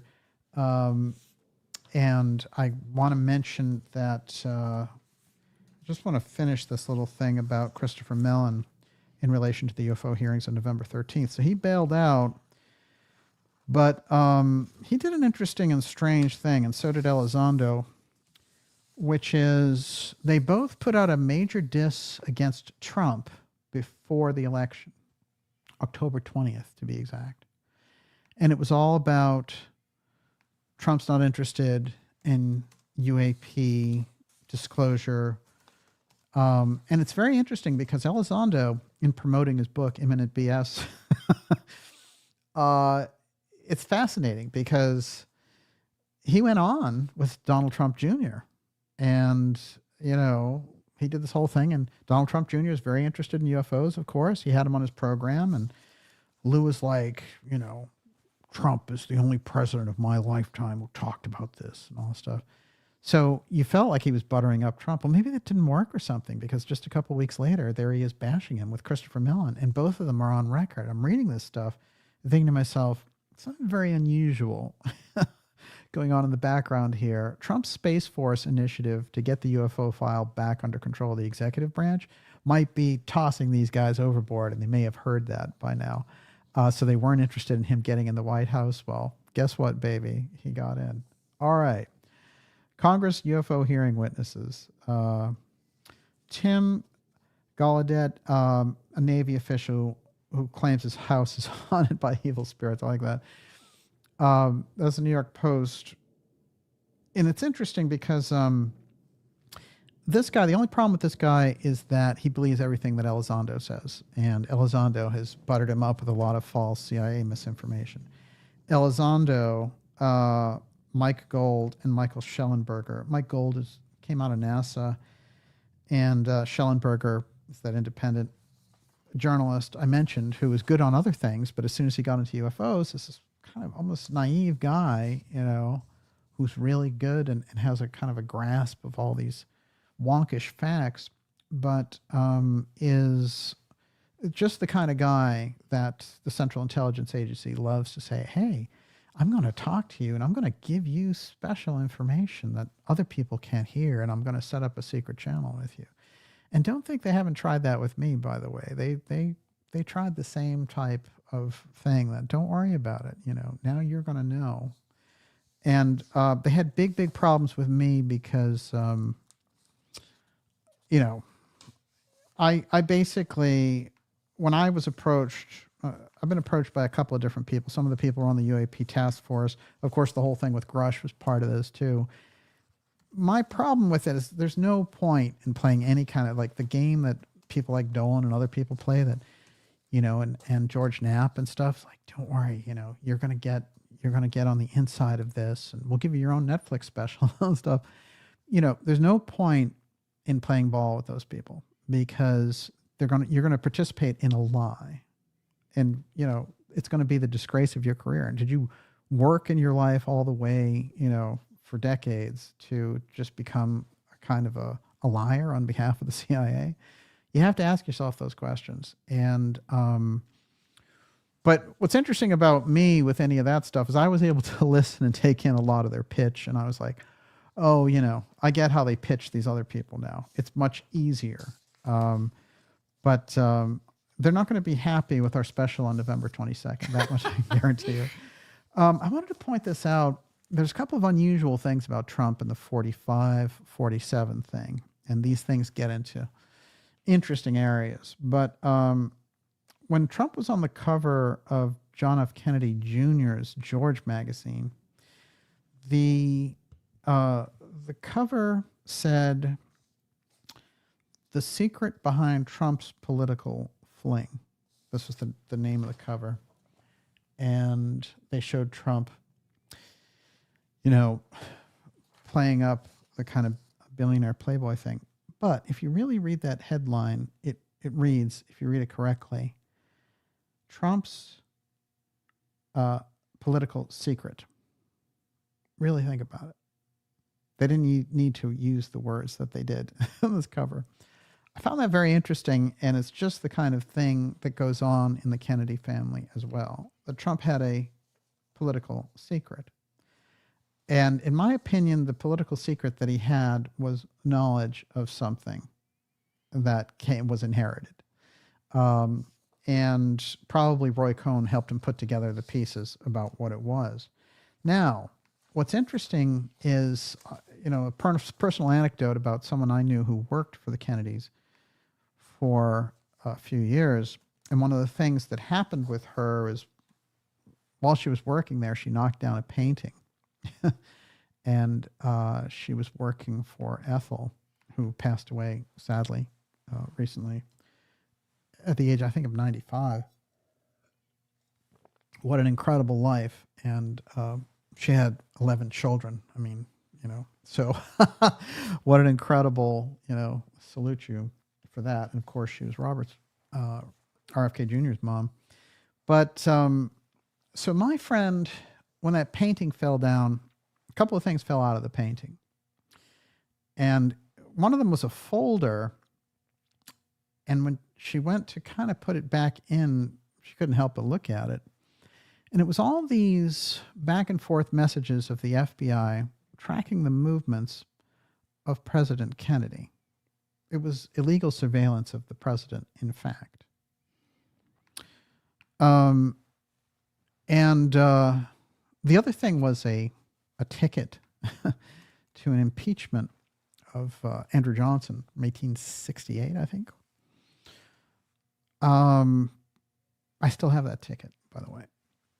It's very interesting because she didn't know what she was reading, but she was, I asked her in detail to recall the things that she saw there, and it was quite interesting.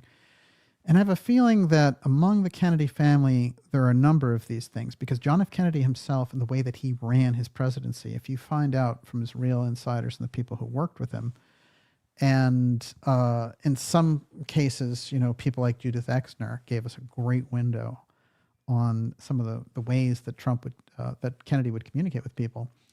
But I've described this process of a human intelligence network before, where he would write a letter and get around the State Department, the CIA, and all that by putting it in a newspaper, handing it to a journalist who would show up in Washington, D.C. and sit at a table, and then another journalist is on his way to Berlin or somewhere, and he picks up the newspaper and then goes, and then he sits down at a table in Berlin, and then someone who's coming in from Moscow picks up the newspaper and brings it back to Khrushchev. So he did a number of different things like this during his presidency, and it earned him this incredible ire of the Central Intelligence Agency because he was getting around all of the different things that they were trying to manipulate, and they could not tell what is the nature of the diplomacy he's doing behind the scenes. But Kennedy understood that you can't play their game, that you have to find independent channels for this. So some of the information, even in the story of my friend with the painting falling and all the rest, and she went to Ethel actually and told her, I'm sorry, this painting dropped and this stuff came out. And Ethel said, did you put the stuff back? And she said, yeah, and she said there was a ticket in there. I have to put that into it. This little ticket, I forgot to put that in. It was the inauguration impeachment ticket. And Ethel said, no, you can keep that. But I have a feeling the Kennedys have a number of these little packages vouchsafed for, the deep state at different times as it comes down to it, as a kind of leverage thing that goes on between these groups. And I believe that Trump has a certain amount of this as well. And I think part of what the Mar-a-Lago raids and the whole classified document thing, the whole search for the documents thing was about, and Jack Smith and all that, was to pressure Trump to give that thing up so he no longer had leverage against them. That's going to be very crucial in 2025. It's not going to be something that you're going to see normal reports on, but we're going to see indications of it in certain key battles when Trump goes to reorganize those intelligence services. This is going to be the incredible thing, and I think with RFK Jr. by his side, it's going to be dramatic, the way that it works. Now, I have more here, but I think with the time constraints, we're going to go straight to your questions now, and that means you're up, Miss Olivia. Okay. Song of Prayer says Trump owes RFK Jr. a lot. That was a major turning point in his campaign. Gave him so much momentum. Yeah. And Sun Hero says, DJ, do you really think they will make America healthy again, taking fluoride out of the water, taking control of big pharma, etc.? Well, I think just for starters, okay, the fact that it's an emphasis. Look, they are not. Here's one thing that's not happening. In the current way the government is running, the only thing that they want you to do is to be addicted to various pharmaceuticals and various narratives, right? And there's not a big health movement of any kind that's going on in relation to food, how it's grown. They don't want farmers, you know. They want this all to be automated. They want to control the food system on the international level. So the fact that RFK Jr. has these relationships with farmers, and Trump is also popular with farmers and winning big states like Iowa and things like that, big farming states. And it was really funny when they came out with this poll just before the election by this top-notch, you know, pollster that everyone loves, and it showed Kamala Harris ahead by 5 points in Iowa. It's the most absurd thing. The moves right before the election are the most dramatic. But I think that Kennedy, because he has this camaraderie now with Trump, I think they can accomplish a great deal together. And make no mistake about it, Bobby Kennedy has tremendous, tremendous political heft in his background. And the things that were passed down to him that the Kennedys knew, you know, the Kennedys have been really heavy duty in government since before Grandpa Joseph Kennedy. So, you know, you've got that whole piece of political generations, the things that he did as the ambassador to the UK, as the director of the, you know, the SEC for Roosevelt. And the fact that he was positioning himself to be the first Irish Catholic president. And when he stumbled as an ambassador and said, well, I guess, you know, fascism is inevitable because of all the victories that Hitler was having, it made him sound like an appeaser. And so it really kind of rocked his reputation. That was the end of his political career. They wound him down. You know, FDR said, I don't have to deal with the competition anymore. Let's get him out as UK ambassador. And all of his attention turned to his sons and getting them to be presidents. And it's quite fascinating because it was all set up for Joe Jr. And Joe Jr. took on a particularly risky World War II assignment to fly these major munitions over Germany, and his plane blew up. Whether that was by design, whether they knew that this guy would be a threat in the future, whatever it was, it catapulted Jack, who was not particularly interested in becoming president, into that position. And, you know, Jack had kind of an interesting up and down life. He'd wanted to be a journalist. He'd written a book on how England slept during the whole rise of Nazism. And he was writing as a journalist. As a matter of fact, he went over to Berlin in post-war Germany to observe with Secretary Forrestal the devastation. This is what the deep state is capable of, raising a place down. You know, one of the greatest centers of culture in all of Europe was Berlin, and they razed it to the ground through, you know, the Nazis taking on everybody and eventually everyone turning and taking the Nazis down. It's very interesting because if you look at that whole arc of JFK's life, by the time he gets into Congress at 29 years old in 1946, he hasn't, you know, his dad is way more into him being in that political position than he is. He kind of grows into it. But his incredible knowledge for having been over in the UK when his dad was the ambassador, his incredible background knowledge of his father's, you know, his father knew Hollywood, ran studios in Hollywood, owned theaters in Hollywood, ran alcohol businesses. You know, he was so deep in this program and knew, you know, members of the mafia and all kinds of things, Joe had that deep state knowledge. And in a way, Robert and Jack both were like, in a way, I mean, the old man had the idealism, but Robert and Jack had the idealism, but they didn't want to mess with what Joe had to do to get himself up there, all the stock work and, cashing in during the Depression and all the things that he did. But they had the knowledge about what it was, and they wanted to use that knowledge to fulfill the idealism, because the family had the idealism of changing the world. And here was John Kennedy, and he felt, well, I have the ability to do this.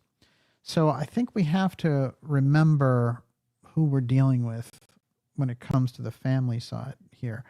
RFK Jr. is the link in that change. Yes, a number of the Kennedys have thrown over with the Democrat Party and are just locked in that. They can't get out, because if they had said anything against Stepford Biden, they wouldn't have gotten any more nice appointments or whatever it would happen to be. So, Robert's the black sheep. There's no question about it. But it was an incredibly brave thing to do. And it paid off, because he's now going to be in the White House. And so we have a Kennedy there in the White House working with the president and fulfilling an agenda. The agenda is peace, health, transparency. I mean, could you get more than what these guys are after? That's my problem with the black pillars, which is, what do you expect in politics, honestly? You're never going to get perfect people in politics. It's not going to happen. Humanity is not perfect, so you're just not going to achieve it. So what are you after? How about, here are these objectives? These guys respect the Constitution. They respect the borders of the country. They don't want to get us involved in foreign wars. They want America to be healthy. I mean, these are the goals and the ideals that, if we really get behind them and they have the support behind them, maybe we can turn something dramatic here in the 21st century. That's what we're after. I think the endless naysaying or connecting this person with that person, yeah, it's good to know the information in the background. But at a certain point also, you have to say, well, you really think about the Harris-Walz team, the efforts by people who were trying to take Trump down would have led to you waking up with Kamala Harris as president. So we have a much better outcome. And it was because we didn't listen to those people. So those people, were totally wrong. I don't know how else to put it. And, they're on the record, so I don't feel it's mean-spirited of me to say it. But, and there's a number of them, and I think they have to work it out for themselves. And I might even like some of them personally. But Whitney Webb I go to, because she's kind of, she's in the heart of this whole thing. And what she said, it's very interesting. She said, one thing I've learned this election cycle is that a lot of people who have claimed to be anarchists or anti-state were really just looking for the right king to come along. So you're disappointed in your anarchist friends that they didn't vote for anarchy? They went for Trump and stuff. I mean, is that the goal, anarchy? Is that why, is that why you investigate things on a government level, to come to how to figure out how to get anarchy? That doesn't make any sense. So I think these people, and there was a comment in there about how Whitney was good at she was good at investigation, but bad at analysis. I think this is very true.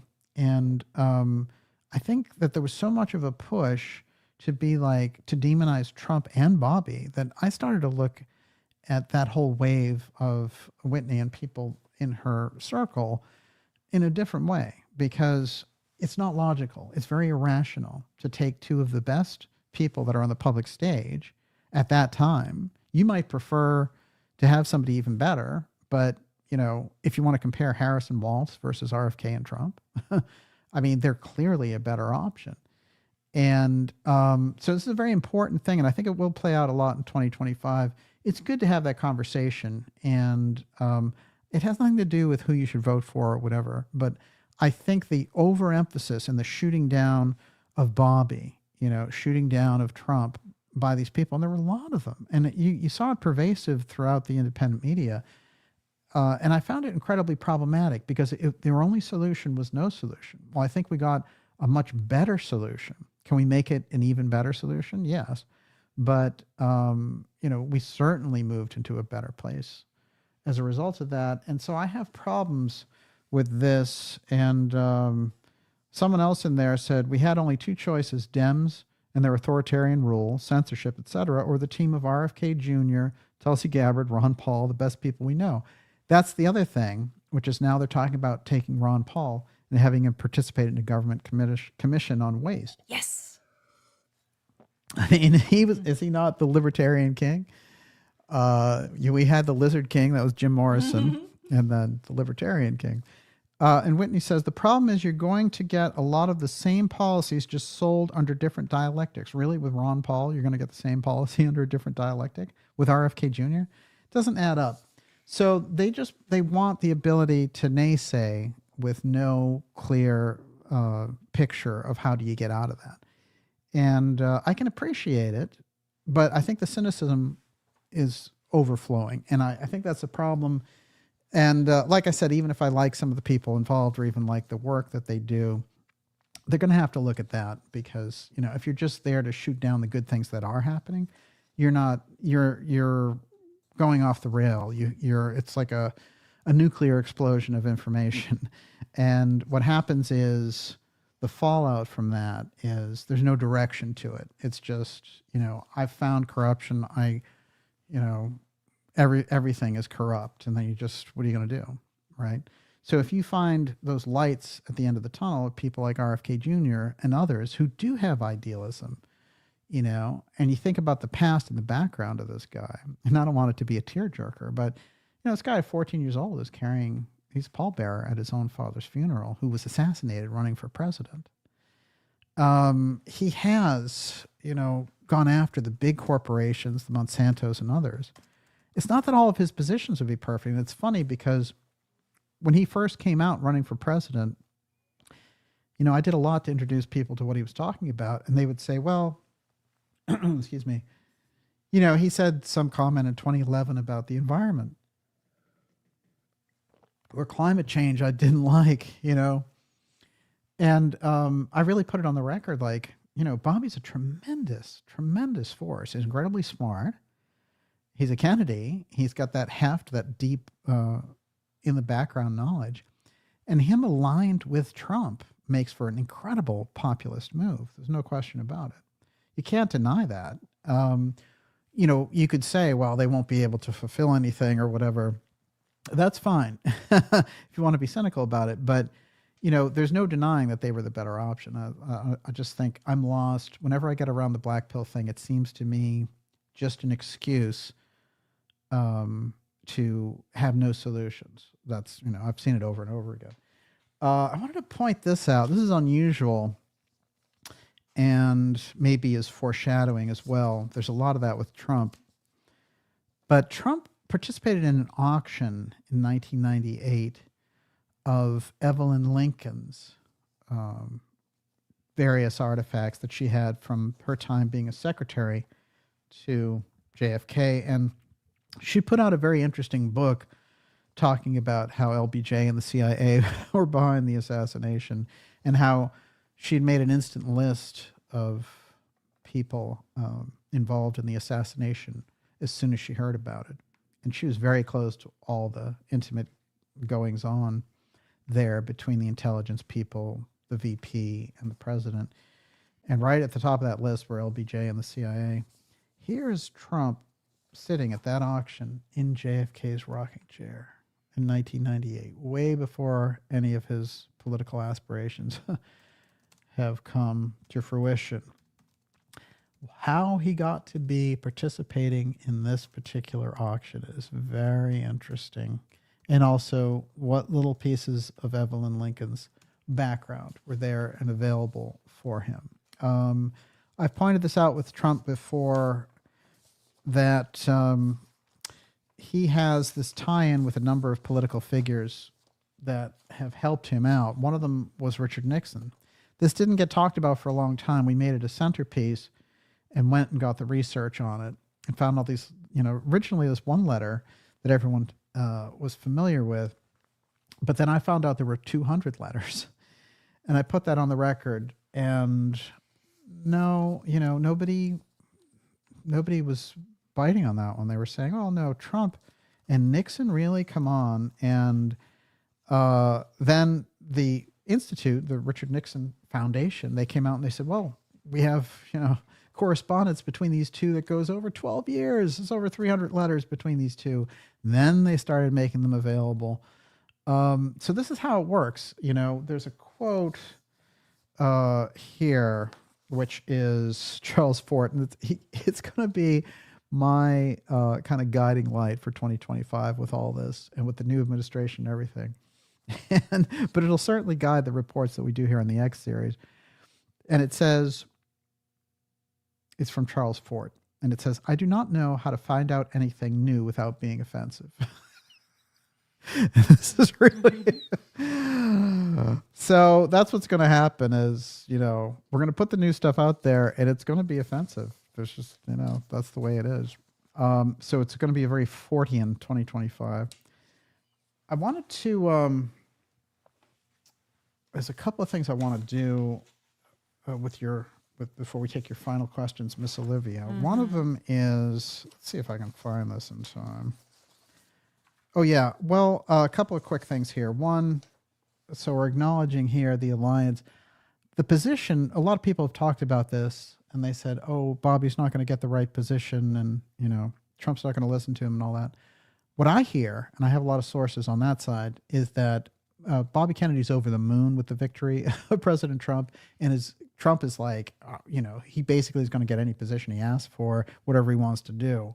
So they have a great relationship, and they're doing fantastic, regardless of what the New York Times says. The victory, as I pointed out, had a number of different factors. One of them was that places that hadn't gone Republican since 1984, and some others that were just locked away: Wisconsin, Michigan, Pennsylvania. Trump recaptured them all for the Republican Party. They owe him a huge debt on that, just for, the kind of downline that he provides as the presidential candidate, also for them winning the House and Senate races. So Trump's really in a particularly great position. Let's see. Yeah, and it has to be noted, I mean, we came from this. This was the July 13th assassination attempt, and Trump came through it, and it seems by coming through it, all these other people, Musk and others, saw him in a different light and said, and Bobby, I think that got him over his own feelings with it. Trump in the background working with President Nixon. As I said, all the research that I'd done before, there was nobody, it just wasn't out there. That relationship is very important because Nixon, he had all these qualities and he was a double dealer and all these other things, but he knew the deep state. He knew them really well. And in the end, they did him in, of course, by having him resign the presidency and by Watergate and all that, which is a pure deep state operation to get rid of him. He was able to pass on a lot to Trump as well. And I think part of that also is the deep knowledge around the UFO file that he possesses. The background figure in all of this, of course, as we pointed out, John Trump. And we've been doing episodes on him for years, but the information we're opening up about this Melchizedek project, I think, is going to go hardcore. Yes, Miss Olivia. Nevermore.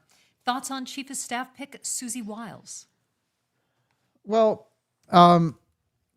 Tulsi and Bobby seem very happy with her, and they're helping with that. She had a background as a lobbyist, and when you're in lobbying, you're going to run into biotech firms. You're going to run into a lot of stuff that, people who are in, looking at the corruption in Washington and looking at pharmaceutical companies, the corruption there, they're not going to be happy, so much with who these people have interacted with over the years. But apparently she has a great reputation as a strategist. She's been working with Trump since 2016. And, the people who are guiding the transition team, and certainly Tulsi and Bobby are a major part of that, they like her and they think that she's going to do a fantastic job. So that's what I'm hearing on it so far. Yes. Right. The other thing is, if Trump falters, everybody is wide awake, right?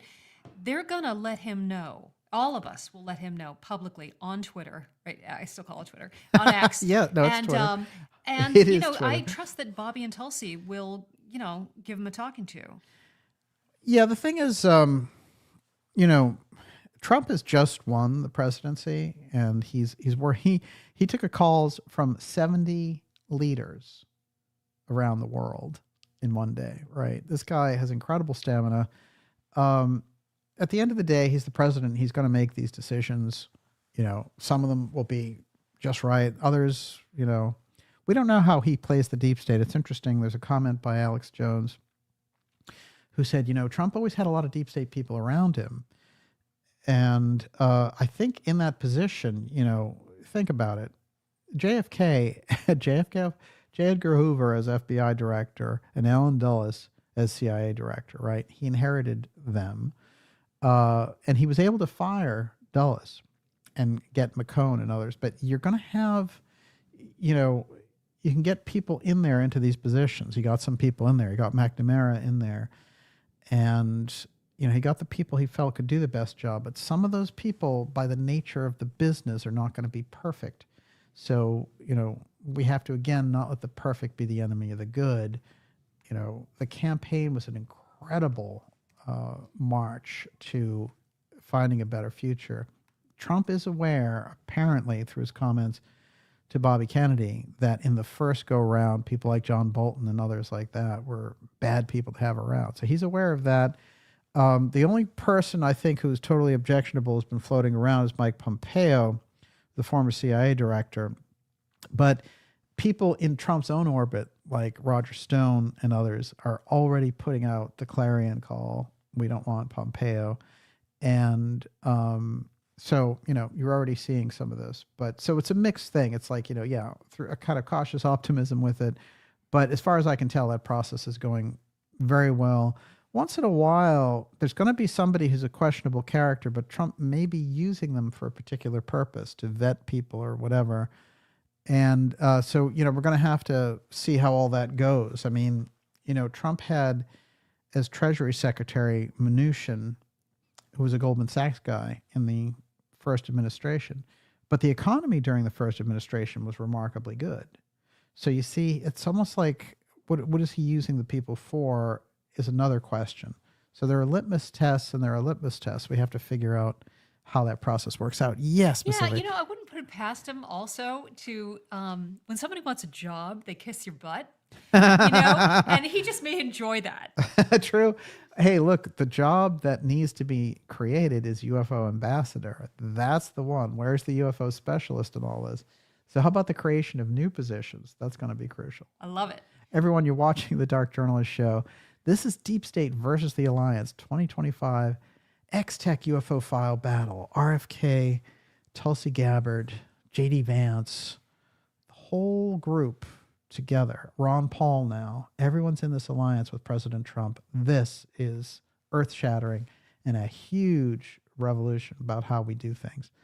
We're going to take a few more of your questions, and then we're going to sign off for the night for this special report. I want to remind you that November 22nd, we are putting out a 2-hour documentary that has completely new research, completely new information. It's a huge production. We've been working on it for you, and a very high-end production and presentation. This thing is going to change everything that you know. And of course, the timing there with JFK's assassination is, you know, it's no accident, shall we say. You have to set that on your schedule now, and you're going to learn more and more about it. If you're on that newsletter list at darkjournalist.com, you're going to hear all the details that we have about it. But this is explosive. Make no mistake about it. You've never seen anything like this. November 22nd, 8 p.m., right here. Yes, Miss Olivia. Najat Madri says, if Elon is making speeches about going to the moon and Mars, it's time to start thinking about multi-planetary ambassadorships. Well, yeah, there are issues with some of this too. Like, for example, I put on the record that Gordon Cooper recalled this conversation in 1966 with Werner von Braun saying, you know, with the moon mission, we're going to do a Mars mission. You're going to be in charge.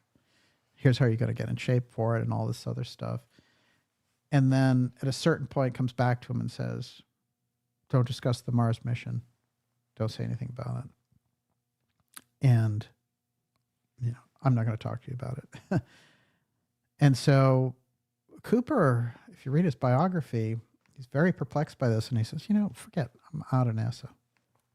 I thought we were going to Mars. Then he quits and he goes into an archaeological program. He's looking in the Bolivian jungle for Atlantean ruins. I kid you not. What did he see from space? These are the things that we put on the record here. And he hears from his channels in there in 1971, oh, we're going to the moon. As a matter of fact, we're going to Mars. The program's already said it's going to happen by 1981. And it's all the most reliable sources. They had a program to go to the moon in 1971, originally in 66. In my research effort, what I put on the record about Lloyd Berkner coming up November 22nd is that Kennedy had the Mars mission planned, 1963. So they were going to go to Mars. Did they go? And did they just leave it out of the public record? That's what Cooper wanted to know. He was like, this thing was already supposed to happen in 1981. As a matter of fact, I was supposed to be the leader of it. So he, that's the thing that von Braun puts his arm around him and says, you're going to be the commander for the mission. So there's something about Mars and all this. When we get into SpaceX, we're dealing with the privatized end of things.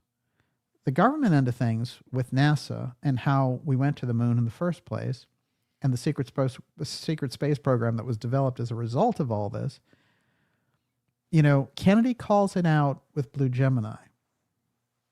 And he says, go back to NASA and tell them, why are there two space programs? There should only be one, and Blue Gemini should be under the umbrella of the one. What's this other thing?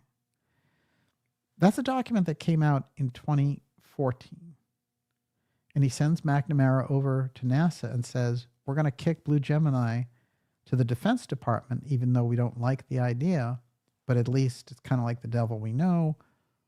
What is the second program here? If you don't stop the second program, you're not going to get Blue Gemini. We'll give it to the military, the DOD. It's a very strange wave here. Look, Kennedy created the DIA, Defense Intelligence, as a pushback against the CIA, moving it again into intelligence that was directed under a DOD umbrella. The CIA came up, out of a law firm, Sullivan and Cromwell. Alan Dulles is the major lawyer there. He knows all the international connections. There are Nazi connections in the early chapters of that, as we know, through General Galen and his network and how they set up the CIA in the first place. So Kennedy, when he's looking at NASA, when he's looking at the CIA, he's setting up a second, he's getting to the real thing. He's saying, well, here's the option. You have the CIA, was the thing I want to get rid of. Here's the DIA. So if you have the DIA, you don't need this thing anymore, which is all corrupt. We should get rid of it anyway. It's getting the world and the United States into all these problems. NASA was a similar problem for him. So when we get into Moon and Mars, we have a problem because of the secret space program, 52 years of silence thing. We haven't gone back to the moon since 1972. It's a problem in history. It does not make sense. And I pointed out, that there was a guy, a popular account online on X, who said, well, he tweeted out this thing about how we stopped the space program because it was too expensive and blah, blah, blah. And, Elon went in there and he said, yeah, that's what happened. It's not true, because those missions were already paid for. The space program was already paid for. So it was not a financial consideration. It's a lie. And then... Plus, when does the government even care? Yes, exactly. They're not invested in saving our money. Well, it made more sense. I think if it was public, then the other countries would know everything that we were doing. So if you developed a secret structure around that, you could do the whole thing. And, whatever it was that they were discovering that they could do, even if it was a long-term plan, SDI, Star Wars, that piece, there's a lot in there with space that is just left as a blank slate in history. So when they talk about it now, it's problematic. I'll tell you what's interesting is that Trump said two very interesting things that were Reagan-esque. One was that he wanted to put a dome over the United States that was very much like Star Wars, SDI, that Reagan wanted to do. Well, we know that Reagan wanted to do it not just in relation to the Soviets, but he wanted to do it in relation to countering a threat from an unidentified source, like a UFO piece. That's where Reagan was coming from on it. So how is Trump now coming out and saying, well, yeah, if we're going to need that shield, that's what we need to put across the United States. And he goes into it and he says, Reagan tried to do this, but they didn't quite have the technology right. I'm going to do it. So, that piece and the fact that he was talking about turning tariffs into the permanent tax and eliminating the income tax, there's something very revolutionary about the thought on Trump's side right now. And we may be looking at an influence that has not surfaced yet, that we're not aware of, that is fueling part of this, that may be in the background. Trump is talking in very kind of almost revolutionary fashions. So this could be a huge, for this administration, it might be a gigantic changeover. Yes. Joseph Farrell. So when Trump said he didn't classify the JFK files because it affected families, do you think that one of them was the Bushes? Oh, that's fascinating. Well, I think actually the family that I was thinking of when he mentioned that were the Paynes. So what happened was Trump went on Joe Rogan and as I've described, this fascinating thing came out earlier that we publicized heavily because I've studied the JFK thing for a long time. I know when something goes above the regular horizon line on it, I can spot it a mile away. And so it was Napolitano's comment, and very casually to a very small channel, talking about the JFK assassination and his conversations with Trump about it. It's been repeated many times now.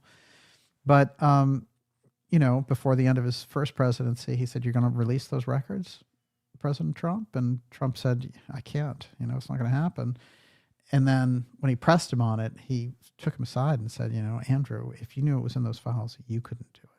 So we know there's something devastating inside the JFK assassination files. It's been a question for a long time if there was something in there. If not, why would they keep them the way that they had kept them, completely under wraps? JFK had been assassinated 60 years ago. None of the people were alive who were involved.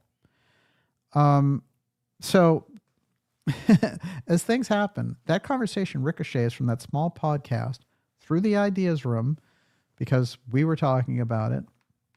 It somehow makes its way to the Joe Rogan show, and he asked Trump on air just before the election, this conversation that you had where you said I couldn't reveal the records. Then Trump says, well, people came to me, and we know the people who came to him were CIA director and others, and said, don't release it. And so Rogan asked him, why wouldn't you do it? And he said, well, the families and others, So there's been this question about what he was referring to in relation there. And so the thing that sprang to mind immediately for me were the Paynes, because the Paynes had housed Lee Harvey Oswald, and we know that Michael Payne was the protege at Bell Helicopter for Walter Dornberger, who was the Nazi rocket scientist we brought over here. Of course, the Bush part is absolutely fascinating, and it wouldn't surprise me in any way. I wonder also if there isn't something directly that goes directly to the implication of the CIA through the figure of George Joannetti's inside the records. I think this is the problem, and I think if the trail is in there, it'll lead us back to the UFO file. In my opinion, the JFK assassination is a aerospace operation. And what's interesting is Jim Garrison, if you go through the various biographies and things of people he talked to, his conclusion was that it was a rogue element in the corridor between aerospace inside the military industrial complex. That's what he came to because he kept running up against it. And what we hear generally is that, he thought the CIA was responsible, whatever. But if you dig deep, you're going to find him discussing with the editor of Ramparts. And I have the bio of the editor of Ramparts, and the book is called If You Have Lemons, Make Lemonade. And it's a very funny and weird story about his life running this 60s and 70s lifestyle magazine. But Garrison's right in the heart of it, and he's feeding him all this information. And the editor of Ramparts magazine, the guy's name is Hinkle, and he said, he's not a very brave guy. He's running away from Garrison, actually. He's like, every time I talk to Garrison, all these people follow me, because Garrison has such a CIA radar on him. But I find it fascinating because Garrison tracks him down in the mailroom of his own magazine. He gets him on that phone. And then he lays all this heavy, heavy stuff on him. He said, Boeing was definitely involved. There were Boeing assassins that they hired to do the killing. And the whole thing, I need to get this out to you. I'm sorry for the security breach protocol, but there's no way to do it. He said, in case anything happens, take this to the bank. The thing, we thought it was Texas Oilmen. That turned out not to be true. It was the aerospace wing of the military industrial complex. That is an explosive thing that's been left on the books of history. But that is the key, because everything that I've researched about the JFK assassination brings you right back to aerospace and the UFO file. This is the nature of the problem. And of course, the incredible confession that E. Howard Hunt gave to his friend in private, Douglas Caddy, who came on this program and told me that, when he approached him before, he was his lawyer after all, and his friend, probably his best friend. And before he was going to prison for Watergate, he said, just, tell me, Howard, why was Kennedy assassinated? Why did the CIA go to such great lengths? And Hunt said, John Kennedy was killed because he was going to give our most vital national security secret to the Soviets. And Caddy couldn't believe what he was talking about. Like, what do you mean? What was the secret? And that Hunt took him, as his friend looked him in the eye and said, the alien presence. It's the UFO file. So, this is another kind of major thing. And it's funny because there is a Kennedy official, former Kennedy official, who is elderly and retired now, but who's basically confirmed that for me in the background, and I'm going to want to bring his testimony forward.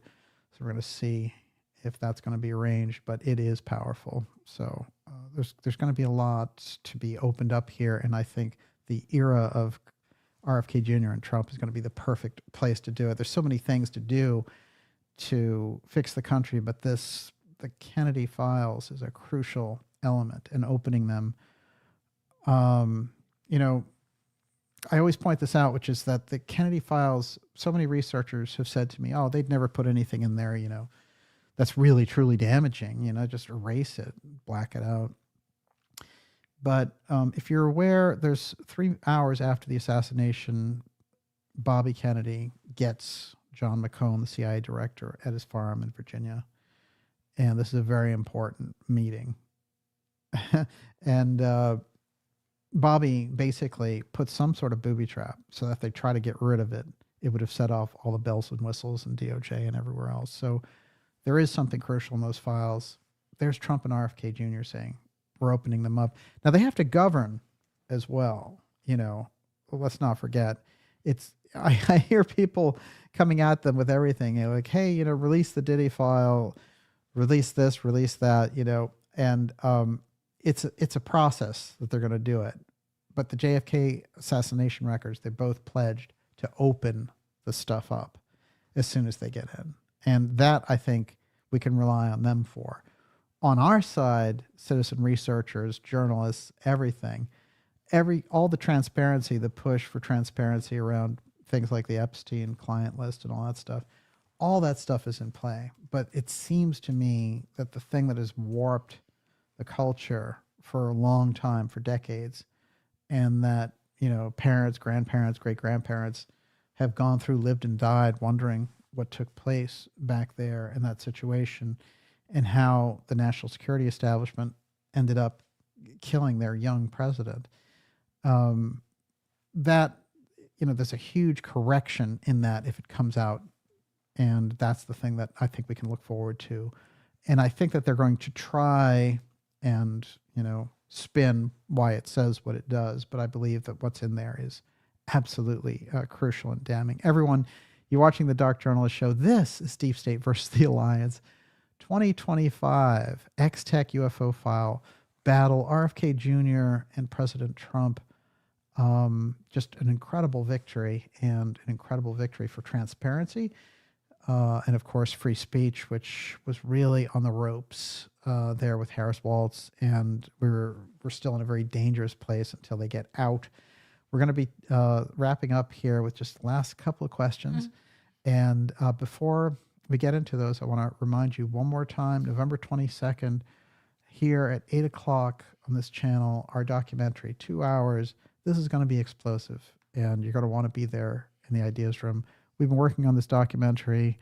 It's an incredible team that's helped me put it together, production team, and I, wrote it and directed it. And this is really, in terms of the information, I think that's in there, it's going to change the nature of how we understand what took place back there. So we'll all be there together on the 22nd. Mark it on your calendar now. You're going to want to be there. Also, I'll remind you, if you haven't already, if you're new here, to go to darkjournalist.com and sign up for a newsletter. It's a free newsletter, but that's what will get us around the censorship on the social media platforms. Miss Olivia, last two questions in Europe. Okay, we have to do this. Quantum Paradox says, I hope Alex Jones will be the new press secretary. Optic Racer says he flew to Florida to meet Mr. Trump. Very interesting to see what happens next year. And Kate Kelly says, it started as a joke, but has gained momentum. No, Alex is not going to be the press secretary. Alex is much better on the outside, raising hell. And they'd be able to twist Alex being in the administration, I think. Alex is very dynamic character and an incredible reporter, researcher. He's crucial to have in these circles, I think. And we're lucky to have him. But yeah, I've seen it tossed around. It would be, what kind of a world would that be? Whoa. Who would you like to see in that position? I think there's a lot of choices that are, I think, there's probably a number of people that would be kind of whoever it is, whoever he ends up choosing. And I think you're going to see a lot of women in this administration. And I think that'll be a healthy counterbalance to what they always say about Trump, But in fact, he's been able to find very, very excellent women for his administration. And Sarah Huckabee Sanders is now governor of Arkansas, doing a great job there. She, in fact, was his press secretary at one point. He's had a number of very good press secretaries, so I don't think they're going to have a problem there. But I don't expect to see like a big personality from independent media up there, although I do expect that independent media is going to be much better represented and staffed at the press briefings. And I hope to see that. I've been seeing signs that they're going to do that. And I think that this is kind of the wisdom of where things are going as well. They see the handwriting on the wall, that the people who are going to support them are the same people who reported the facts on the ground, and that got them over the finish line in the final analysis. Who is going to be director of Space Force and Defense Secretary and CIA director? These are questions, I think, that are going to be super pivotal. And you're going to have to watch those closely. Yes. Earlier, you mentioned to me that you saw Carrie Lake as a wonderful option. Yeah, Carrie Lake, she's been the recipient of this kind of Democrat push against having any Republican in office in Arizona, which doesn't make sense because, it voted Republican for president. But Ruben Gallego, who I pointed out before, is part of this false push for UFO threat office and all that. Somehow he got involved with it. I mean, I have lots and lots of things with Gallego pushing for like, oh, we need UAP transparency and all that. But when I looked into Gallego, I was not too happy because I saw he had a psychological operations background in crowd control. And, and they did. I mean, they used him in the military for different things. I could see where it could come in handy, but I don't like it around the UFO file. So his former wife was the mayor of Phoenix. There's a UFO connection there, too. So there's a couple of weird things about Gallego, and they put Lake up against Gallego, just like she went up against Katie Hobbs, and she lost by a hair to be governor. Now they're doing the same thing with her and Maricopa County in Arizona and taking forever to count the votes and all the rest. So I think if they do short circuit Carrie Lake, I think she would make an excellent press secretary because she's so TV savvy. She's a great communicator. She just has not had the real election foundation to make her a public official. But yeah, I think she'd be fantastic if it turns out that she doesn't win the Senate seat. And right now it's a toss-up, but it looks like it's going Gallego's way. And I think that's why they took so long with it, to be honest with you. But yeah, she'd be fantastic. There's so many great people who are around Trump's sphere right now. I think Gabbard, of course, is going to make... Yeah, what do you think he's going to give her? Well, I don't think that she's going to get that major role, but I think she could be something of a national security advisor. I don't think she would be Secretary of Defense. I think he has other people in mind, but I think she's going to be around. And, I'm going to put together a whole kind of ping pong list of who I think would make good for these different positions. But what I think you will see is Bobby recommending a lot of people. And I think that Trump has to show a bipartisanship and get rid of some of these labels of him. So I see a lot of moves for that. Yes, what do you got? Well, okay, you just blew Final away my question. last question Yes. because I was going to ask you who else you wanted to see in Trump's cabinet. But I'll come forward with that for the next episode. I'll have some stuff ready. Okay, let me ask you this. Jessica Rodriguez says, Yes. so if Trump has seen the UFO file, how is he not a believer? He has said he will open the UFO Kennedy files, but he's not a UFO believer? What is that about? No, I don't think that Trump wants to take his knowledge public on any of that stuff. And when he says that, he says it for the cameras and stuff. He knows. I mean, he also wonders how much does this stuff help him? Does it help him to start talking about the UFO file? See, here's where I can give advice. You know how I was good at free advice for the Bobby Kennedy campaign? Here's my free advice for the Trump campaign. These issues, although formally they were liabilities to get into and all the rest, because of the nature of the situation around the false push around the UFO file, to put out a genuine push would be a masterstroke of political brinkmanship. And that's what I think that we could see. Traditionally, like Bobby, it's not easy for these guys of their generation. Of course, I know Trump's a little older, to talk about this, but also what advantage do they have? If Trump goes out and says, oh yeah, I knew all about the UFO file from Uncle John Trump, I mean, that's a can of worms. It's gigantic, but he has been able to suggest things. And that's what you look for in politics, which is where's the suggestion? So if he starts musing about how Uncle John taught him all these things, well, what did Uncle John know that we know? He knew about the Tesla information. He was the number one guy who was put on the spot to research it. And two, he was the protege of Vannevar Bush, who ran the UFO file. He knew both. So this could be why Trump is such a threat to that establishment, because not only Does he have all these kind of Americana ideas that don't go with their empire building exercise? And, he's a loudmouth real estate guy and all that stuff.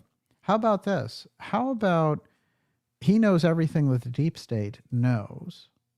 And so when they sit across the table from him, they don't have all that strange leverage that they usually have when they're working with a puppet like Obama or somebody like that. So, they got a guy like Obama who maybe had his own ideas, and they used him as a bank clerk.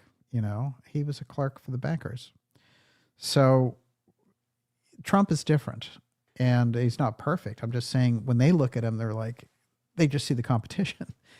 But the competition runs really deep with these people. And so I think the reason that there were assassination attempts and every attempt to block him way beyond any political figure since John F. Kennedy has to do with the fact that, again, here you have somebody who has their own intelligence network. So it's a great victory. And RFK Jr. being involved and participating and really being maybe the margin of difference in a number of different places gives him a great opening for changing things. And I think the two of them together is just absolutely incredible team. And I think some of the people who got involved, pulling in people like Ron Paul, Musk, Rogan, it's starting to form an incredible piece. So at this point, I'm all in for anyone who's behind this alliance. That's the way I'm looking at it. Get behind it and see what they can do, and see if in those 2 years of having the Senate and the House and the presidency, if they can accomplish these great things. I believe that they can. It's not assured that they will, but I think we're in a great position to see what they can do. The other thing I will point out is this, which is there are some very kind of informed political pundits and pollsters and people who are saying that whole surge of people that they brought into the country wouldn't really be qualified election-wise until the following election, that is the 2026 election. So it may mean very much that Trump has those 2 years to accomplish everything and it's going to be much more difficult, and the Democrats plan to make it more difficult. They have their own problems being out of power, but the deep state imported those almost 20 million people in here for a reason. Can Trump pull off a deportation program of 20 million people? These are some of the questions that we're going to see, but I believe now there's a chance politically to reverse things in the United States. And that's huge. It's a gigantic change of situation. Whereas I think with Harris and Walz, things were going to be absolutely irreversible. We were going into a real dark place with them. So we've got a chance here. Let's see if we can use the chance. And part of it is giving these people the benefit of the doubt about who they're choosing in the beginning, too.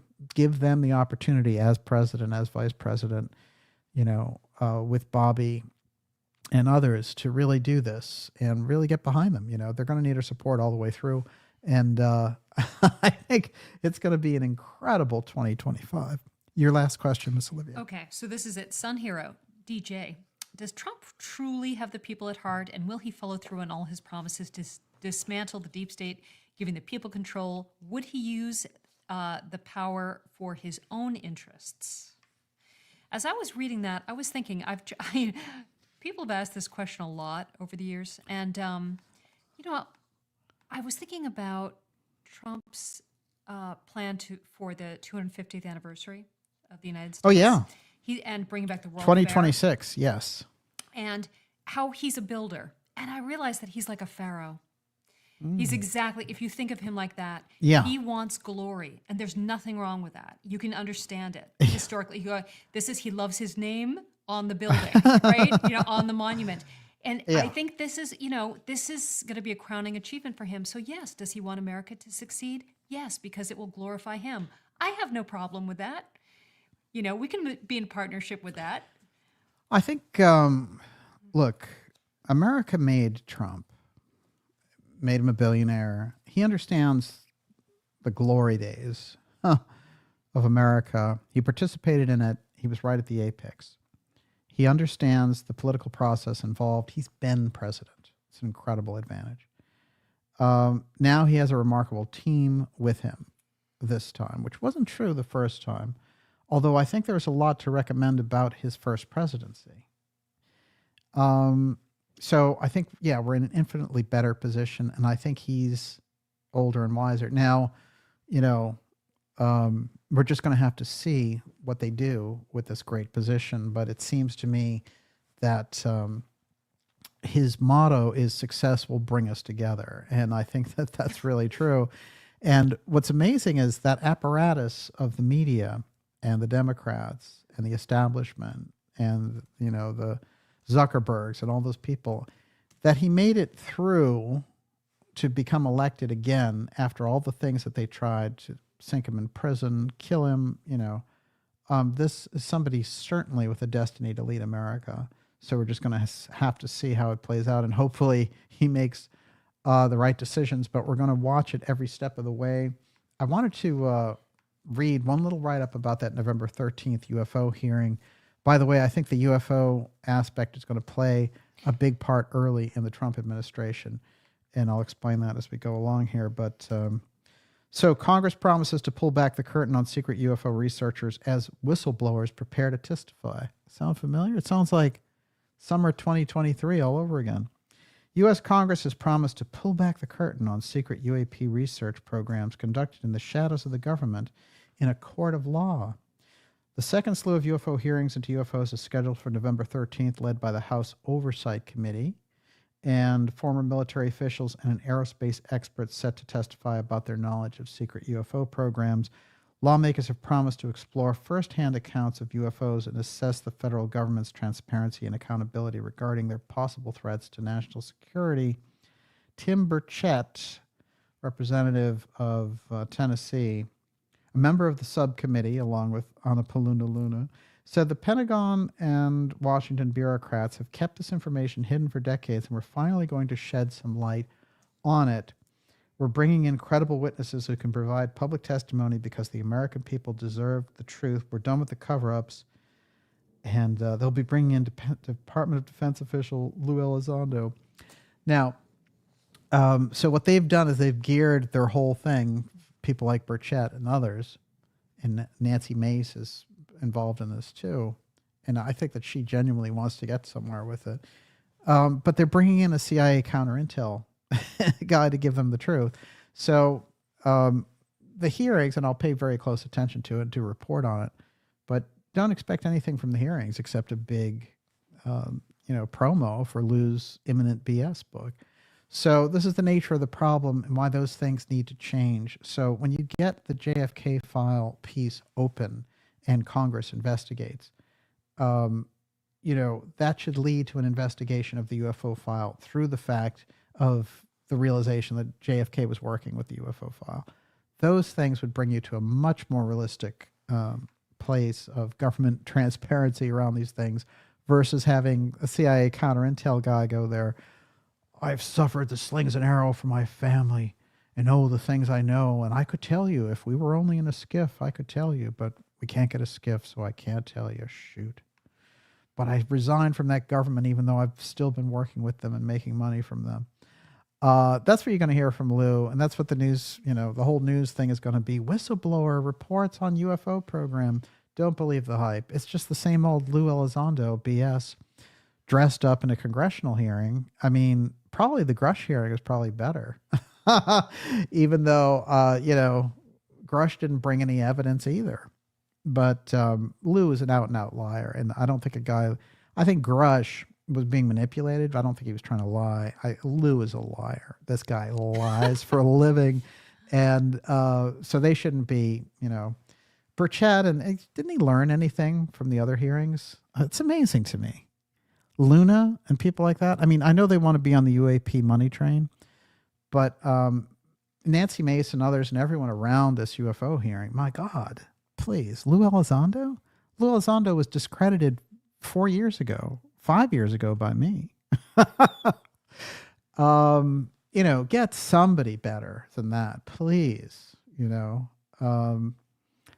and I think by comparison, Grush is probably like George Washington by comparison with Elizondo, please. Elizondo is just a counter-intel liar. So that's going to be there's going to be a lot of noise around that. And I think into 2025, you're going to see a lot of this UAP stuff. Remember, it's the breakaways breaking back in. They've developed the technology in the background for 80 years outside of the public view with our money. Now they have to break back in with it after redeveloping the alien technology, or the X technology, whatever it happens to be. They both seem to be the same thing somehow. That UFO file is not so big, that it can't handle both the X tech and the UFO information. It has both. So it is sweeping. And I think it's very important to get to the root of that. And this administration has the ability to do it. I don't think, remember Bobby and Trump have that family background around the UFO file. They should not just leave it, for Congress and Elizondo and Chris Mellon and, that troop. The UFO piece, the whole thing can be brought forward. And the technology involved, I think, would be a revolution for America. And with that, Miss Olivia, your super chatters. Okay.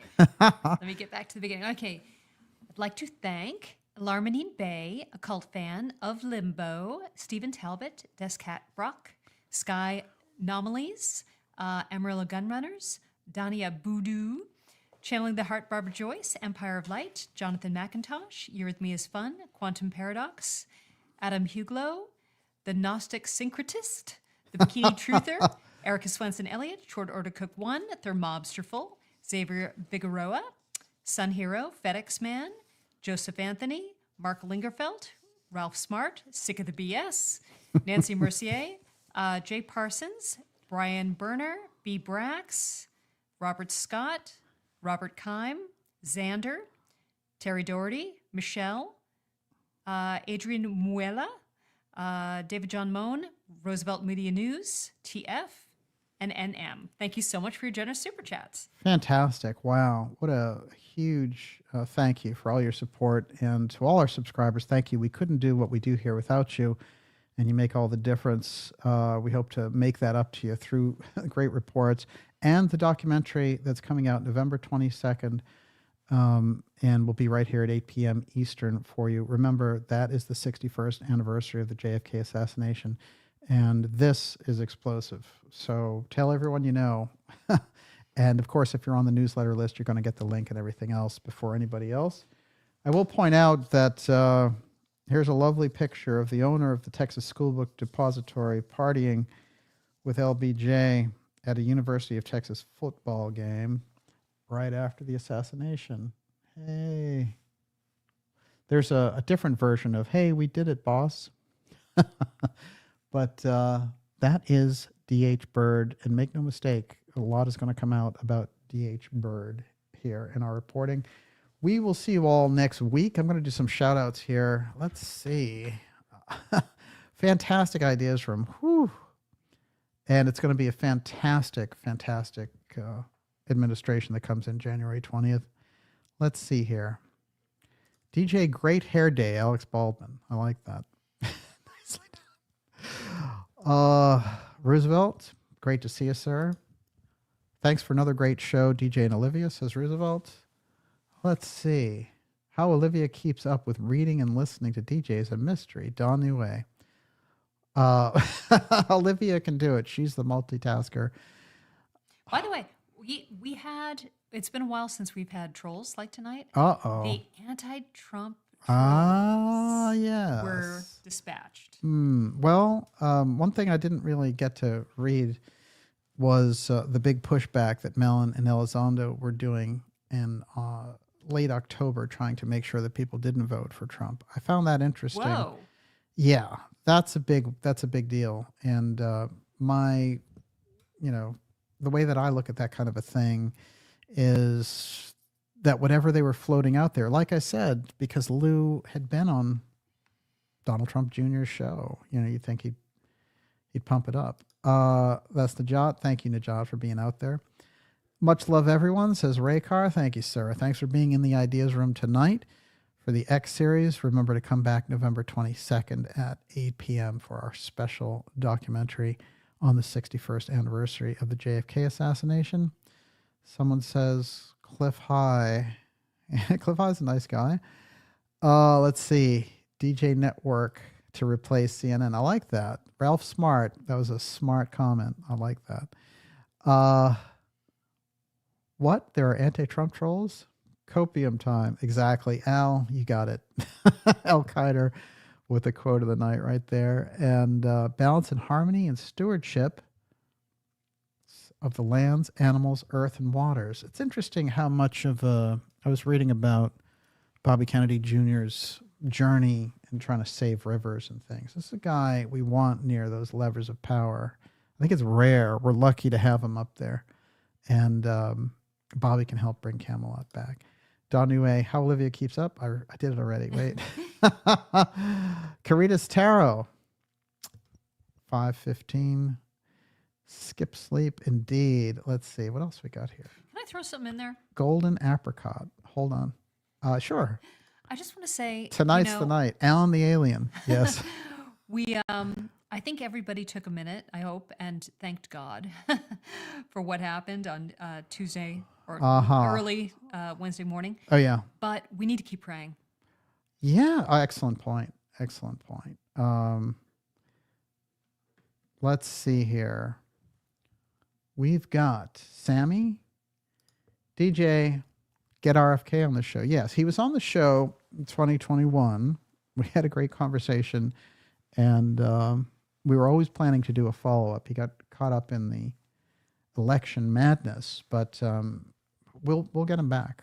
We're going to talk to him, and they banned our interview, so I put that on Rumble, in fact. I guess it was just too hot to handle. But there's going to be more too hot to handle conversations with him. And we did talk about a number of things, including the healthcare system, but also about the family assassinations and things. And he did reveal quite a bit. Scarlet Fire says, how does it profit a man to gain the whole world and lose his soul? Yeah. Well, guys like Obama might want to ask a question like that for themselves right now. Hey, Tina Boric, good night, you all. Much love. God bless. Tina, you sent me a package. I'm still getting through the things that you sent, but thank you very much. And I want to look at it all and check it all out. And thank you for your support. Jebediah, let's see. Sun Hero says it's all divine. Absolutely. CC, great Friday again. God bless everyone. Indeed. It's fantastic to have everyone here. I know Gigi Young was out there. As I said, after all the incredible hurricanes and everything down there in North Carolina, she's gotten back to putting out her content again. And thank God she got through that. And, we're lucky to have her great work. Go over to gigiyoung.com. Check out Gigi Young on YouTube. Incredible, and I mean incredible reports. Atlantis, deep things. She deals with all the modern stuff and can go back and forth on that Akashic Chronicle. So we're going to have her back on the show here. Also, now that the election's over, it's opening up, and we need for that vision for the future. Do Rogan DJ, says Flip. I won't say no. I'll put it to you that way. Thank you very much, Daniel and Olivia. Corey Anderson, thank you, sir. And let's see. We'll round this out here. Pumphrey. Karen Carpenter, it's great to see you out there. Roosevelt Media News says, brother sunburst for press secretary. Indeed, you couldn't get a better one than that. I've got some stuff on brother sunburst. When we get to that, we know everyone in the ideas room is going to rock on this. Let me tell you, there's something really wild about brother sunburst. And finally, Jessica Rodriguez, have a wonderful night, DJ and Miss Olivia Wingsgirl. Another epic Friday night. It's fantastic. Thank you, Jessica, for being here, and everyone in the Ideas Room. Absolutely exceptional to see you. I think America's future is brighter and looking better all the time. And, this is really the time we really have put everything we could into that election.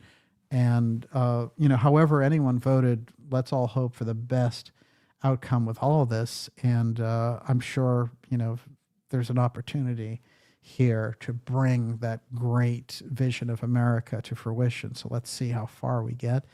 But certainly we'll be hoping for that. And with God's help, I'm sure we'll get it. We'll see you all next week. And of course it says end broadcast, but Never really ends. It never really ends. I know Joseph was out there tonight. We're going to have Joseph back on soon. He's been working on this incredible Abe Lincoln book. And I have a lot of questions about the election in 2025 for him. And who else is that? Kate. I know Kate's out there. It's fantastic to see you. And we will see you all next week. And never let it be forgot. Once there was a Camelot and could be again now. Bobby has the keys to the White House again through Trump. So that's a great thing in any case. And you know JFK and RFK are up there smiling at that. There's no question about it. We'll see you all next week. God bless everybody.